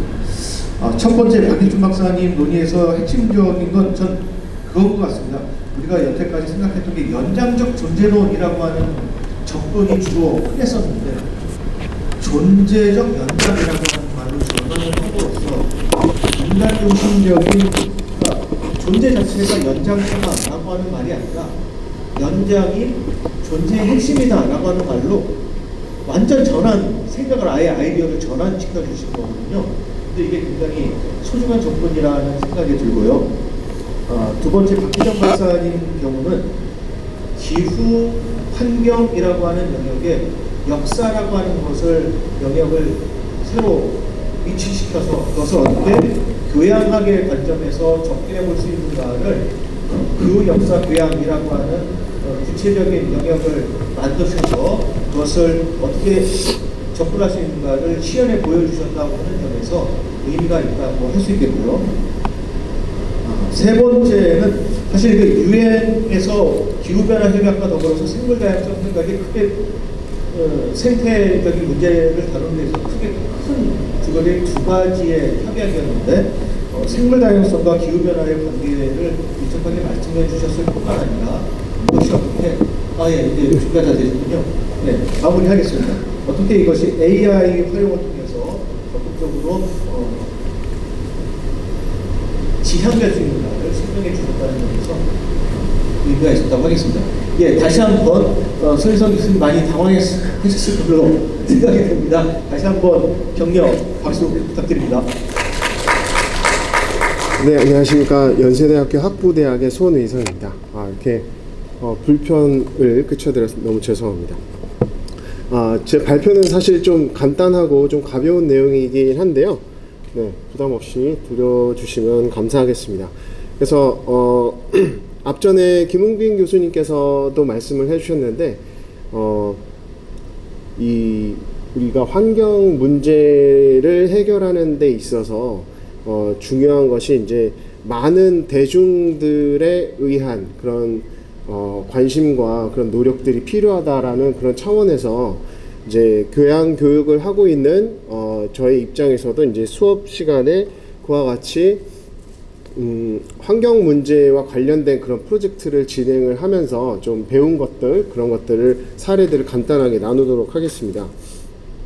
그래서 이제 2016년에 딥마인드에서 이제 시도를 했었던 그런 그 아주 재미있는 결과 중에 하나가 그게 있었습니다. 그래서 그 구글의 그 데이터 센터가 이제 세계 각지에 이제 흩어져 있는데 거기에서 이제 뭐 기후도 다르고 또 여러 세팅도 다르기 때문에 그런 상황에서 어떻게 하면 이 그 데이터 센터에 특화된 그 약간 에너지 전략의 효율성을 높일 수 있을까라는 것과 관련해서 연구를 했는데 여기에 딥러닝을 적용을 했더니 지금 그래프에서 보시는 것처럼 이거를 어떤 일률적인 룰로 적용을 하는 것보다 그런 어떤 인공지능의 어떤 도구를 사용을 했을 때 보다 그 에너지 효율성을 높일 수 있었다. 그런 것이 이제 이런 데이터 센터 단위가 엄청난 에너지를 소모를 하는 거기 때문에 이런 것들을 적용을 했을 때 모든 데이터 센터에 적용이 되는 그런 좋은 효과를 보일 수가 있겠다라는 것이 한 가지가 있었고요. 그리고 이제 2019년에는 마찬가지로 이 딥마인드 팀에서 이걸 풍력 발전에다가 적용을 했을 때 풍력 발전의 이 효율이 그 이제 바람이 많이 불고 안 불고의 그런 어떤 상황에 따라서 들쭉날쭉한데 이거를 미리 예측할 수가 있으면 이것도 또 코스트를 줄이는데 많은 도움이 된다라는 그런 측면에서 또 여기를 적용을 해봤더니 그냥 그런 개념이 없이 그냥 동작하는 그 풍력 발전기의 그 효율에 비해서 한 번은 이 실제로 바람이 불 때의 어떤 그런 예측을 더했을 때 조금 올라가고 그리고 또 효율이 또 어떤 수요를 또 예측을 했을 때 또 한 번 올라가고 이런 어떤 그리고 실제로 그 운영하는 데 있어서도 그 머신러닝을 적용을 했을 때 효율이 올라가서 종합적으로 봤을 때 이 풍력 발전에 있어서도 이런 에너지 코스트를 다각적으로 줄일 수 있는 그런 그 도구로서 효과적이었다라는 것이 또 2019년에 그런 이제 발표가 있었는데요. 네, 그런 것들을 이제 토대로 해서 이제 2019년부터 2024년까지 이제 개설된 그 수업이 인공지능의 이해와 활용이라는 수업입니다. 그래서 여기서는 이제 초점을 맞추고 있는 것은 비전공 학생들이 딥러닝의 개념과 원리를 이해를 하고 이거를 이제 문제 해결의 도구로서 이제 활용해 보도록 하는 거에 이제 초점을 맞추고 있습니다. 네, 죄송합니다. 이게 잠깐 텍스트가 좀 깨지네요. 네. 그래서 이제 이 수업에서 그 어떤 내용을 다루고 어떤 프로젝트를 학생들로 하여금 이제 수행하도록 할 것인가라는 거를 생각을 했을 때 이런 좀 생각들을 했습니다. 그래서 실세계, 실생활과 연관된 데이터, 그리고 각자의 전공과 관련된 문제들, 그리고 환경과 사회 문제를 해결할 수 있는 그런 문제들, 그리고 답이 정해진 문제보다는 열린 문제, 또 정량화할 수 있는 문제, 또 흥미, 도전, 의욕을 주는 문제, 또 시행착오를 할수록 유리한 그런 문제를 좀 찾고자 했습니다. 이제 이 과목이 이제 사회 혁신 역량 과목이라는 그런 카테고리가 있는데요. 그래서 뭔가 사회 문제, 환경 문제에 기여가 있는 그런 활동이 있어야 되는 그런 수업이기 때문에 또 이런 문제를 좀 추가적으로 생각을 하게 됐습니다. 그래서 이제 수업에서 이제 구성된 그 이제 좀 시행착오를 거치면서 수업에서 이런 프로젝트를 진행을 하게 됐는데요.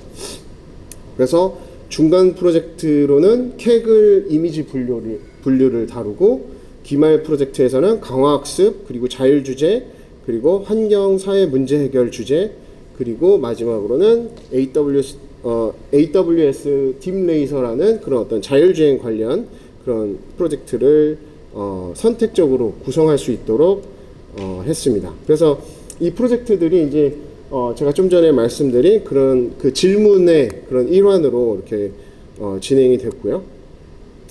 그래서 이제 프로젝트 내용을 뭐 간단하게만 좀 소개해 드리자면 아까 중간 프로젝트에서는 케글로 진행되는 이미지 분류 프로젝트였는데요.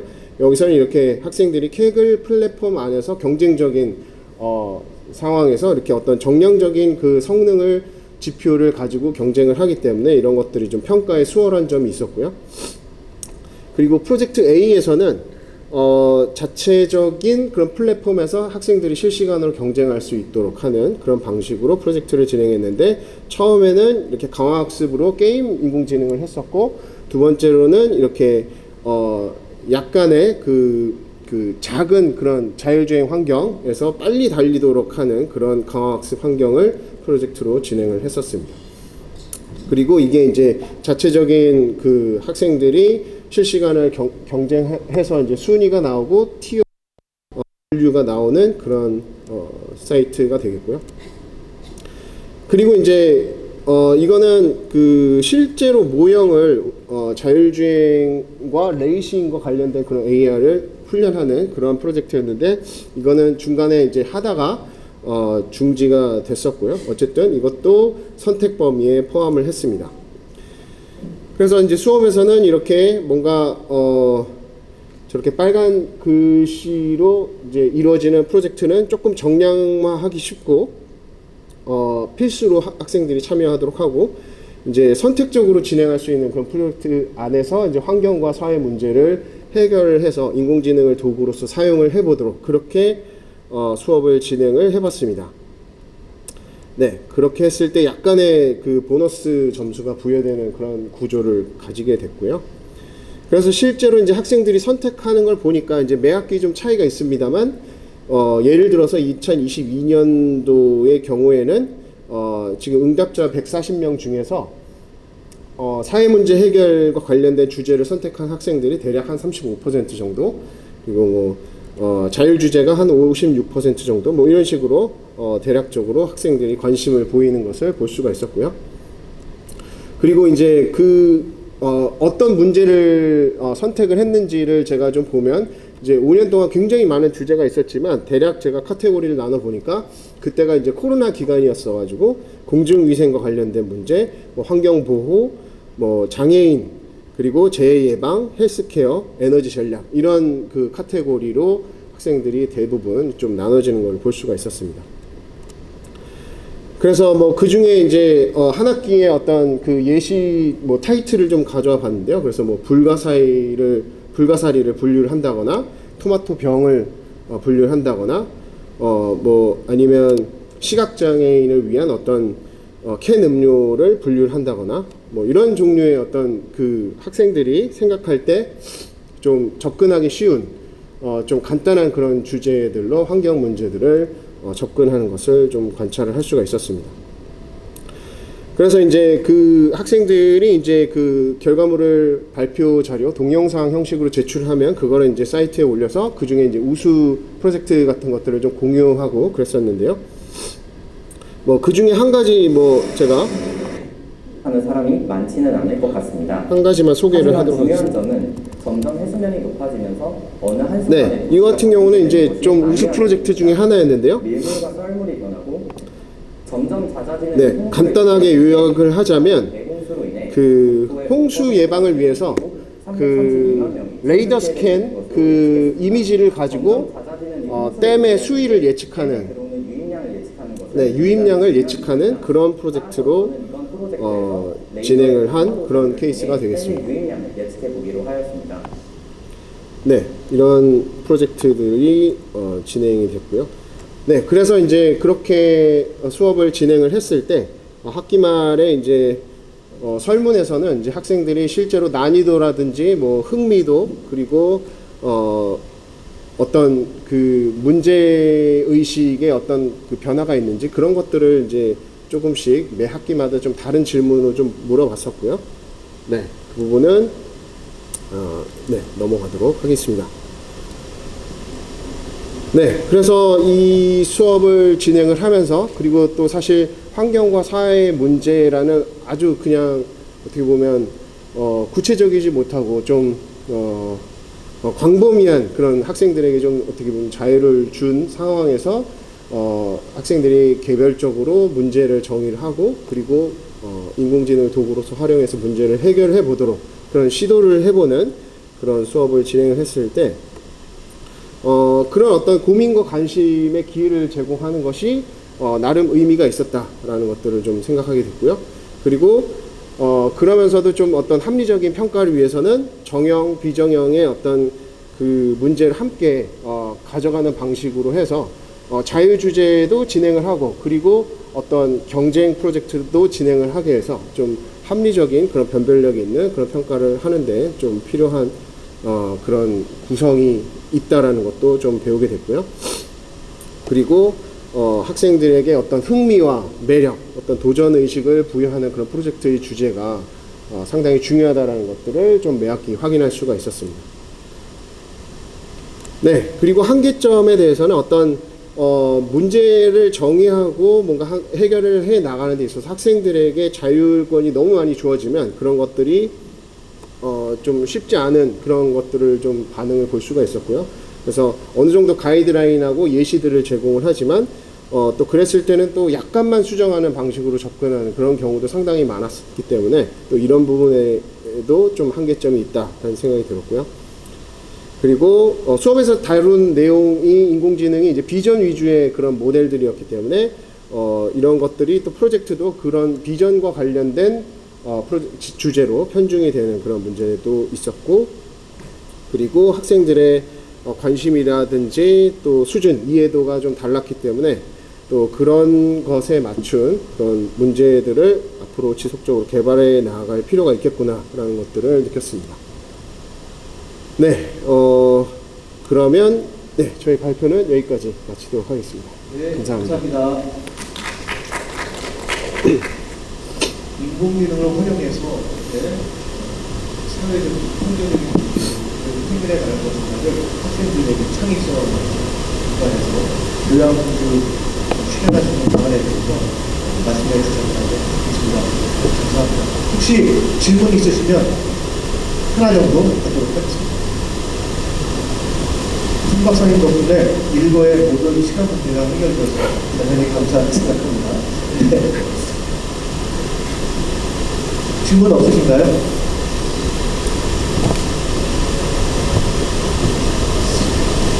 네, 없으시면 패널 토의가 끝나면 또 자유롭게 질문 시간이 주어지니까요. 네, 또 질문 준비하셨다고 해주시면 감사하겠고요. 이어서 패널 토의를 곧장 진행하도록 하겠습니다. 연세대학교 교양교육연구소 소장이신 김학철 전 소장님이신 연세대학교 교양교육연구소 전 소장님이신 생물학과 학부대학의 장수철 교수님 나오셔서 첫 번째 패널 토론을 해주시겠습니다.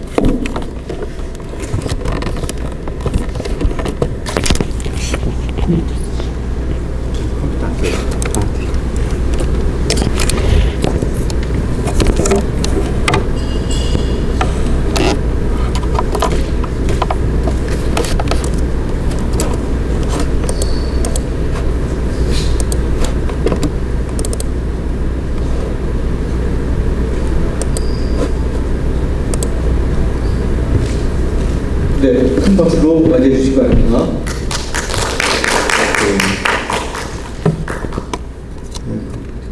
좀 전에 소개받은 장수철입니다.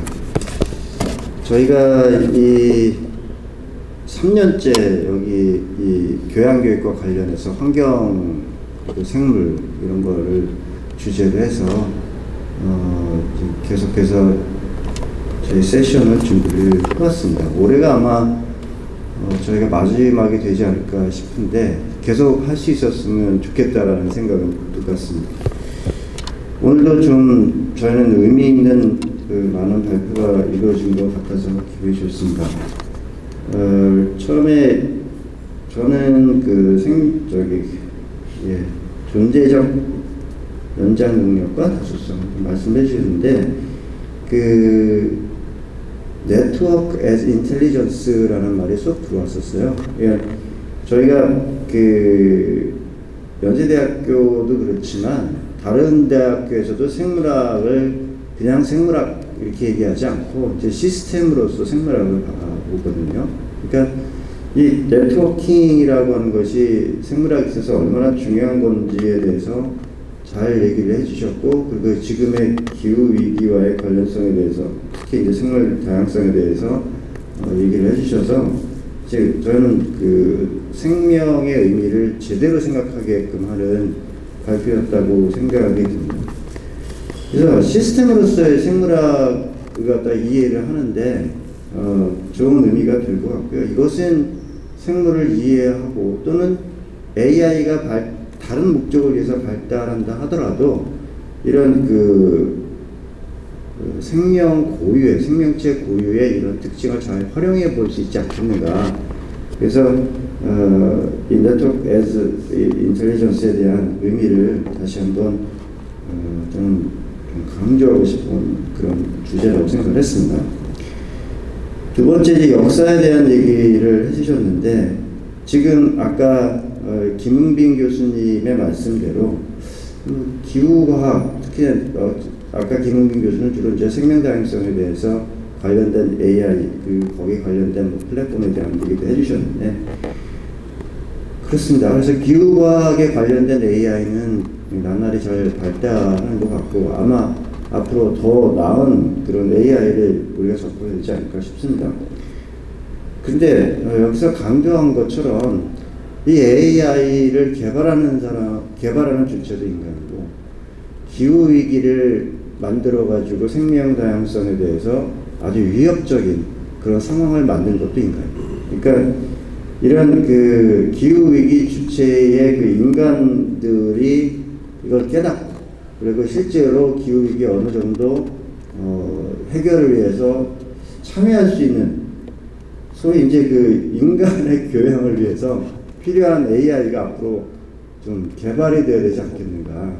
그래서 기후 기술로서의 AI, 더 나아가서는 인간을 위한, 인간의 움직임, 인간의 실천을 위한 AI 개발이라고 하는 것이 앞으로 좀 중요한 과제로 좀 떠올랐으면 좋겠다는 생각이 들었습니다.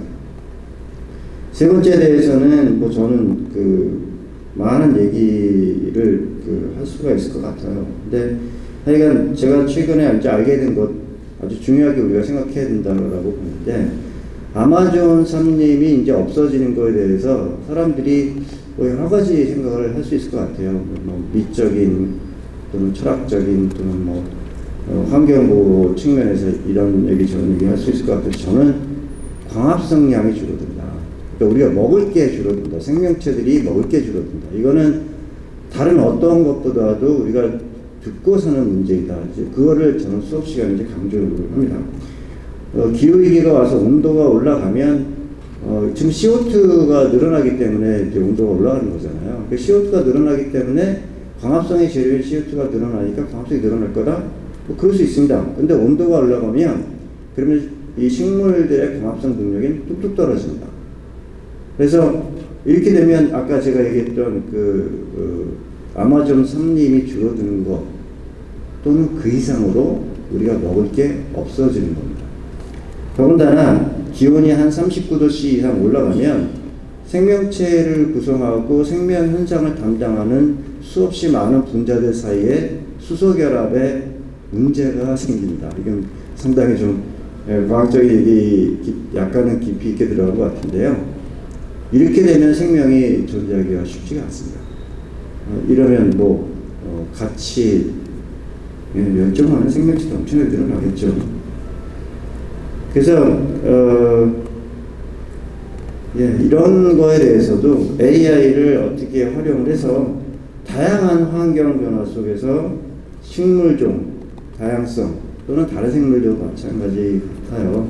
그래서 식물의 경우에는 광합성과 관련해서 로컬리 다른 환경들에 이제 노출이 됐을 텐데, 거기에 적용할 수 있는 AI 기술들을 개발해서 좀 어느 정도 이 기후위기에 대처할 수 있었으면 좋겠다는 생각이 듭니다. 저는 비전공자를 위한 AI 수업에서 환경 문제를 다뤘다는 것에 대해서는 의지 있고요. 또 이런 시도들이 많이 있었으면 좋겠다는 생각이 듭니다. 또 더 나아가서는 우리가 AI 안 쓸 수 없는데요. AI를 쓰기 위해서는 엄청나게 데이터 센터를 운영을 하기 위해서 에너지를 쓸 수밖에 없는데, 이걸 줄여나가기 위한 많은 시도들이 앞으로 AI 개발, 더하기 뭐 퀀텀 컴퓨터 같은 거 사용해도 되는 거고, 그리고 소재 같은 것들을 잘 개발해서 초전도성을 높이고 또 이런 것들도 우리가 시도를 해봐야 되지 않는가. 이런 시도와 더불어서 그 AI 개발이 같이 이루어져야 되지 않는가 생각이 듭니다. 저는 오늘 뭐 철학, 역사, 생물, 컴퓨터 이런 여러 영역에서 그 기후위기, 그다음 생명 다양성에 대한 얘기가 이루어져서 의미 있는 그 세션이었던 것 같고요. 교양교육을 담당하는 현장에 있는 사람으로서 얘기하고 싶은 거는 교양교육을 통해서 기후위기에 대해서 아무런 의식이 없다? 이러면 교양교육은 말짱 헛것이 아닌가라는 생각이 듭니다. 그래서 교양교육의 내용에 기후위기에 관련된 콘텐츠들이 잘 개발이 돼서 녹아 들어갔으면 좋겠고요. 교양교육의 그 목표가 인류가 직면한 글로벌한 이슈에 대해서 인식하고 책임감을 느낄 수 있는 그런 식의 교양교육이 이루어져야 된다. 그것을 제가 제안하고 싶습니다. 예, 이상입니다. 감사합니다. 네, 감사합니다. 이어서 연세대학교 교양교육연구소 소장님이신 김학철 교수님 나오셔서 패널 토의 진행해 주시겠습니다. 역시 큰 박수로 맞이해 주시기 바랍니다.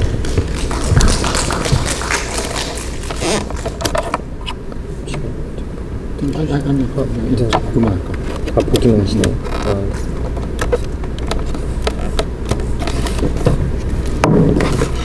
네, 교양교육을 하는 사람 입장으로서 오늘 저 네 분의 발표가 모두 인상적이었습니다. 우리가 AI나 그 기후위기 모두 인간이 가진 어떤 생태학적 감수성, 또 인간이 가진 또 욕망, 이런 문제부터 시작해서 자연과학 기술에 이르기까지, 또 마지막 발표 보면 공학에 이르기까지 이 기후위기라고 하는 전 지구적, 정생태계적 현상에 대해서 어떻게 대응하는지의 그 스펙트럼을 잘 보여준 것 같습니다. 그것이 교양교육의 첫 번째 목적인 시민성 교육에 해당한다고 생각합니다. 뿐만 아니라 각 분야에서 지금 뭐 손희선 교수님, 그 다음에 김은빈 교수님, 이 두 분이 자연과학에 관련돼서 또 공학에서 말씀하셨고, 또 우리 박일준 박사님하고 박혜정 박사님께서 철학적인 문제, 역사의 문제에 대해서 전체적으로 일별하시는 건 역시 굉장히 유익했다고 생각합니다. 우리 장수철 교수님 방금 언급하셨지만 저는 교양교육이 이런 AI나 기후변화의 문제에 대해서, 기후위기의 문제에 대해서 조금 더 적극적으로 토론하고 또 비판적인 사고를 좀 더 키울 필요가 있다고 또한 생각합니다. 방금 말씀하신 AI 문제에서도 마찬가지인 듯합니다. AI가 어마어마한 자원과 물을 소비한다고 하는 장 박사님의 지적 그대로 그것은 사실입니다. 그러나 아까 손희선 교수님 말씀하신 대로 2019년뿐만 아니라 최근 2023년에도 AI를 주로 다루는 연구소인 뭐 MS나 구글 같은 데에서 연구 보고서는 AI의 발달이 오히려 탄소 배출을 줄이는 쪽으로 나아간다고 주장합니다. 에너지 효율을 높이고 또 그 기후변화와 관련된 정책들을 AI 모델을 통해서 제시할 수 있는 등 여러 가지 기후 위기에 대응할 수 있는 면이 크다고 얘기합니다. 그러나 우리가 교양교육을 하는 사람들은 바로 이러한 MS나 구글 같은 대기업 AI를 운영하는 측에서 한 얘기를 그대로 믿지 않습니다.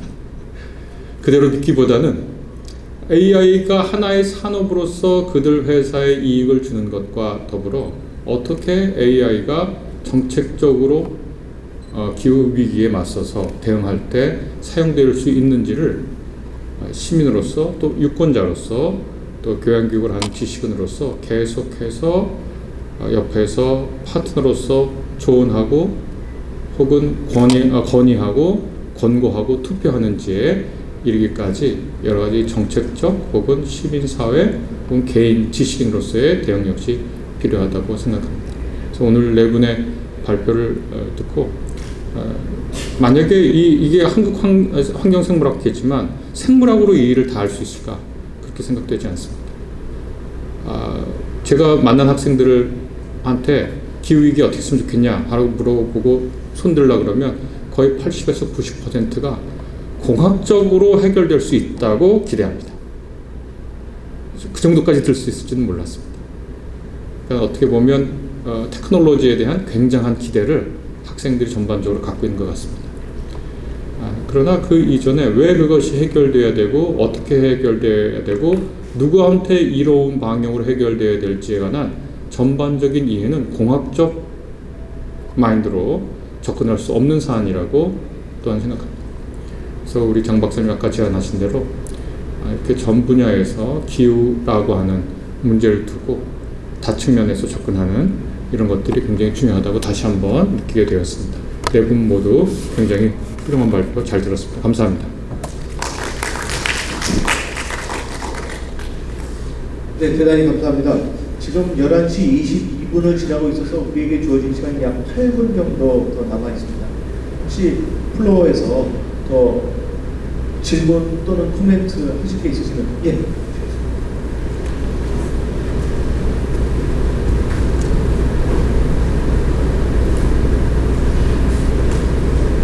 기초 지원자의 최진수입니다. 저는 그 정부출연연구소에서 34년째 근무하고 있는데요. 저희 그 기관에서 이제 주요 사업으로 환경생물 관련해서 저희는 이제 생물재난이라는 키워드로 관련된 기술 개발하고 이런 거를 이제 확장하고 그런 노력을 해왔고요. 오늘 이제 그 연세대학교 교양교육연구소에서 이 생물 다양성, AI, 기후변화 다 이게 중요한 문제죠. 그러니까 저는 이게 궁금한 게 이 교양교육이 필수 과목이 돼야 된다고 생각하는데 이런 환경 생물에 대한 게 좀 이 커리큘럼이 어떻게 되는지 각 대학 다른 대학에서 뭐 이게 궁금하거든요. 없다면은 이거는 좀 전체적으로 모든 학생들이 필수 과목으로 좀 인문학적인 수련을 키우는 것 같습니다.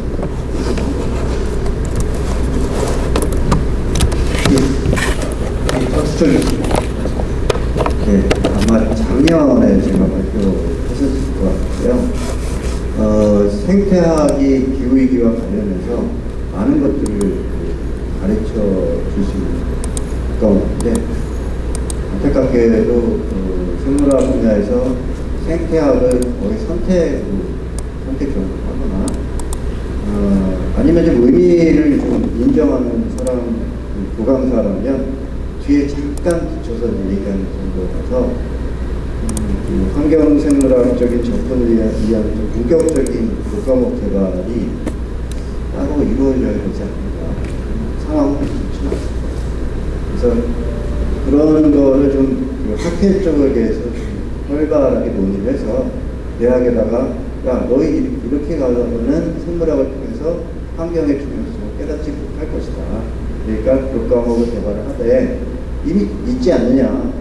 일단 생태학을 중요시 생각을 하고 그것을 커리큘럼에 넣을 것을 권유한다. 이렇게 얘기를 해주시면 되지 않을까 그런 생각을 해봤습니다. 성공회대학교의 사례를 말씀드리면 성공회대학교는 기초필수를 두 가지 기둥으로 세우는데 하나가 인권과 평화고요. 다른 한 기둥이 과학기술과 에콜로지예요. 그래서 인권과 평화 원래 저희 학교의 주된 지향적인 인권과 평화였는데 몇 년 전부터 여기에 에콜로지는 필수적이다 생각을 해서 그걸 기초필수로 학생들에게 교육하고는 있습니다. 다른 학교는 어떤 사례들이 있는지 모르겠습니다. 저희 학교가 생각하기에는 기초필수로 이걸 집어넣은 학교는 드문 것 같아요. 저희 학교는 좀 더 사례를 하겠다고 생각합니다. 간혹 근데 학생들 반응이 기초 필수를 해놓으면 약간 좀 신선도는 떨어집니다. 학생들 입장에서. 예. 그래, 이건 또 다른 문제라서 그래도 근데 또 뭐 자기 선택이 아니니까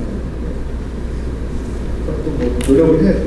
인식들은 많이 바뀌고 있고 그래서 더 많은 학교들이 이 문제를 진지하게 앞으로 교육관이 반영하지 않을까 그런 생각을 합니다.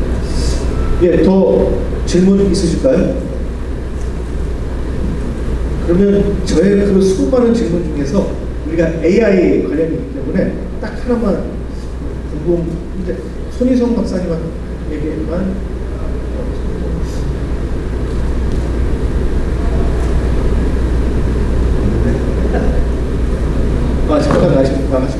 제가 그러면 따로 만나서 개인적으로 질문을 문제의식만 좀 공유를 해드리도록 하겠습니다. 네, 서두에 AI가 에너지 효율성을 제고해서 활용될 수 있고 이게 재생에너지의 활용도를 그래서 높여줄 수 있다 이런 취지의 말씀을 하셨는데 이게 뒤집으면 그러면 화석에너지의 효율성도 제고해줄 수 있을 거 아니에요? AI 시스템이. 그렇다면 이게 재생에너지 활용의 가능성도 높여주기보다 기존의 화석에너지를 더 효율적으로 잘 활용하는데 적극적으로 활용될 가능성도 있을 것 같아요. 그런 문제는 어떻게 생각하는지가 좀 궁금했었습니다. 이 정도. 다른 건 또 혹시 질문 있으실까요? 박유신 박사님, 저기 존재적 연장의 관점에서 볼 때 나머지 세 발표가 적절하게 잘 존재적 연장을 좀 수용한 것으로 느껴지십니까? 네. 그렇다고 말씀드리겠습니다. 네. 네. 또 다른 질문 없으실까요? 없으시면 오늘 특별 세션 두 번째는 이것으로 마치도록 하고요. 한 가지 행사가 남았습니다. 저기 환경생물학회에서는 강연을 해주신 분들에게 감사장을 사실 이렇게 수여를 합니다. 그래서 장수철 교수님 대표로 좀 감사장 수여를 좀 해주시면 좋을 것 같습니다. 네, 장수철 교수님께서 박유신 박사님 잠깐 발표해 주신 분들 세 분 잠깐 나와주시면 감사하겠습니다.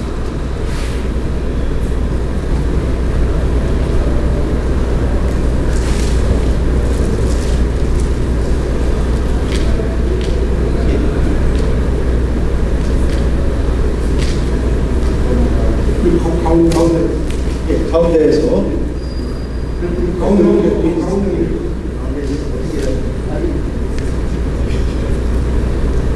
감사장 조금 더 가운데 감사장 원광대학교 박일준 귀하는 한국환경생물학회에서 주관하는 2024년 전개학술대회에서 생물다양성 보호와 AI 죄송합니다. 존재적 연장 능력과 다수성이라는 제목으로 강연을 해주시어 학회의 학술 발전에 크게 공헌하였으므로 감사장을 드립니다. 한국환경생물학회 회장 김백호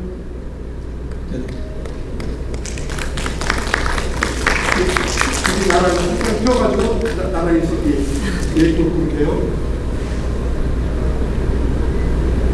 네.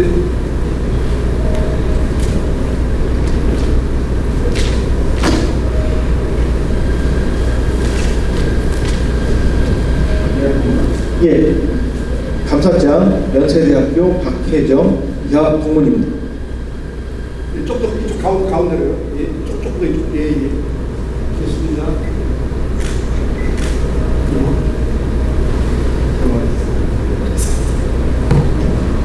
나머지 두 분은 줌이라서 불가능하거나 좀 자리에 바뀌셔서 나중에 개인적으로 전달해 드리도록 하겠습니다. 예, 이것으로 특별 세션 2 강연을 모두 마치겠습니다. 참여해 주신 모든 분들께 감사드립니다. 안녕히 들어가십시오. 감사합니다.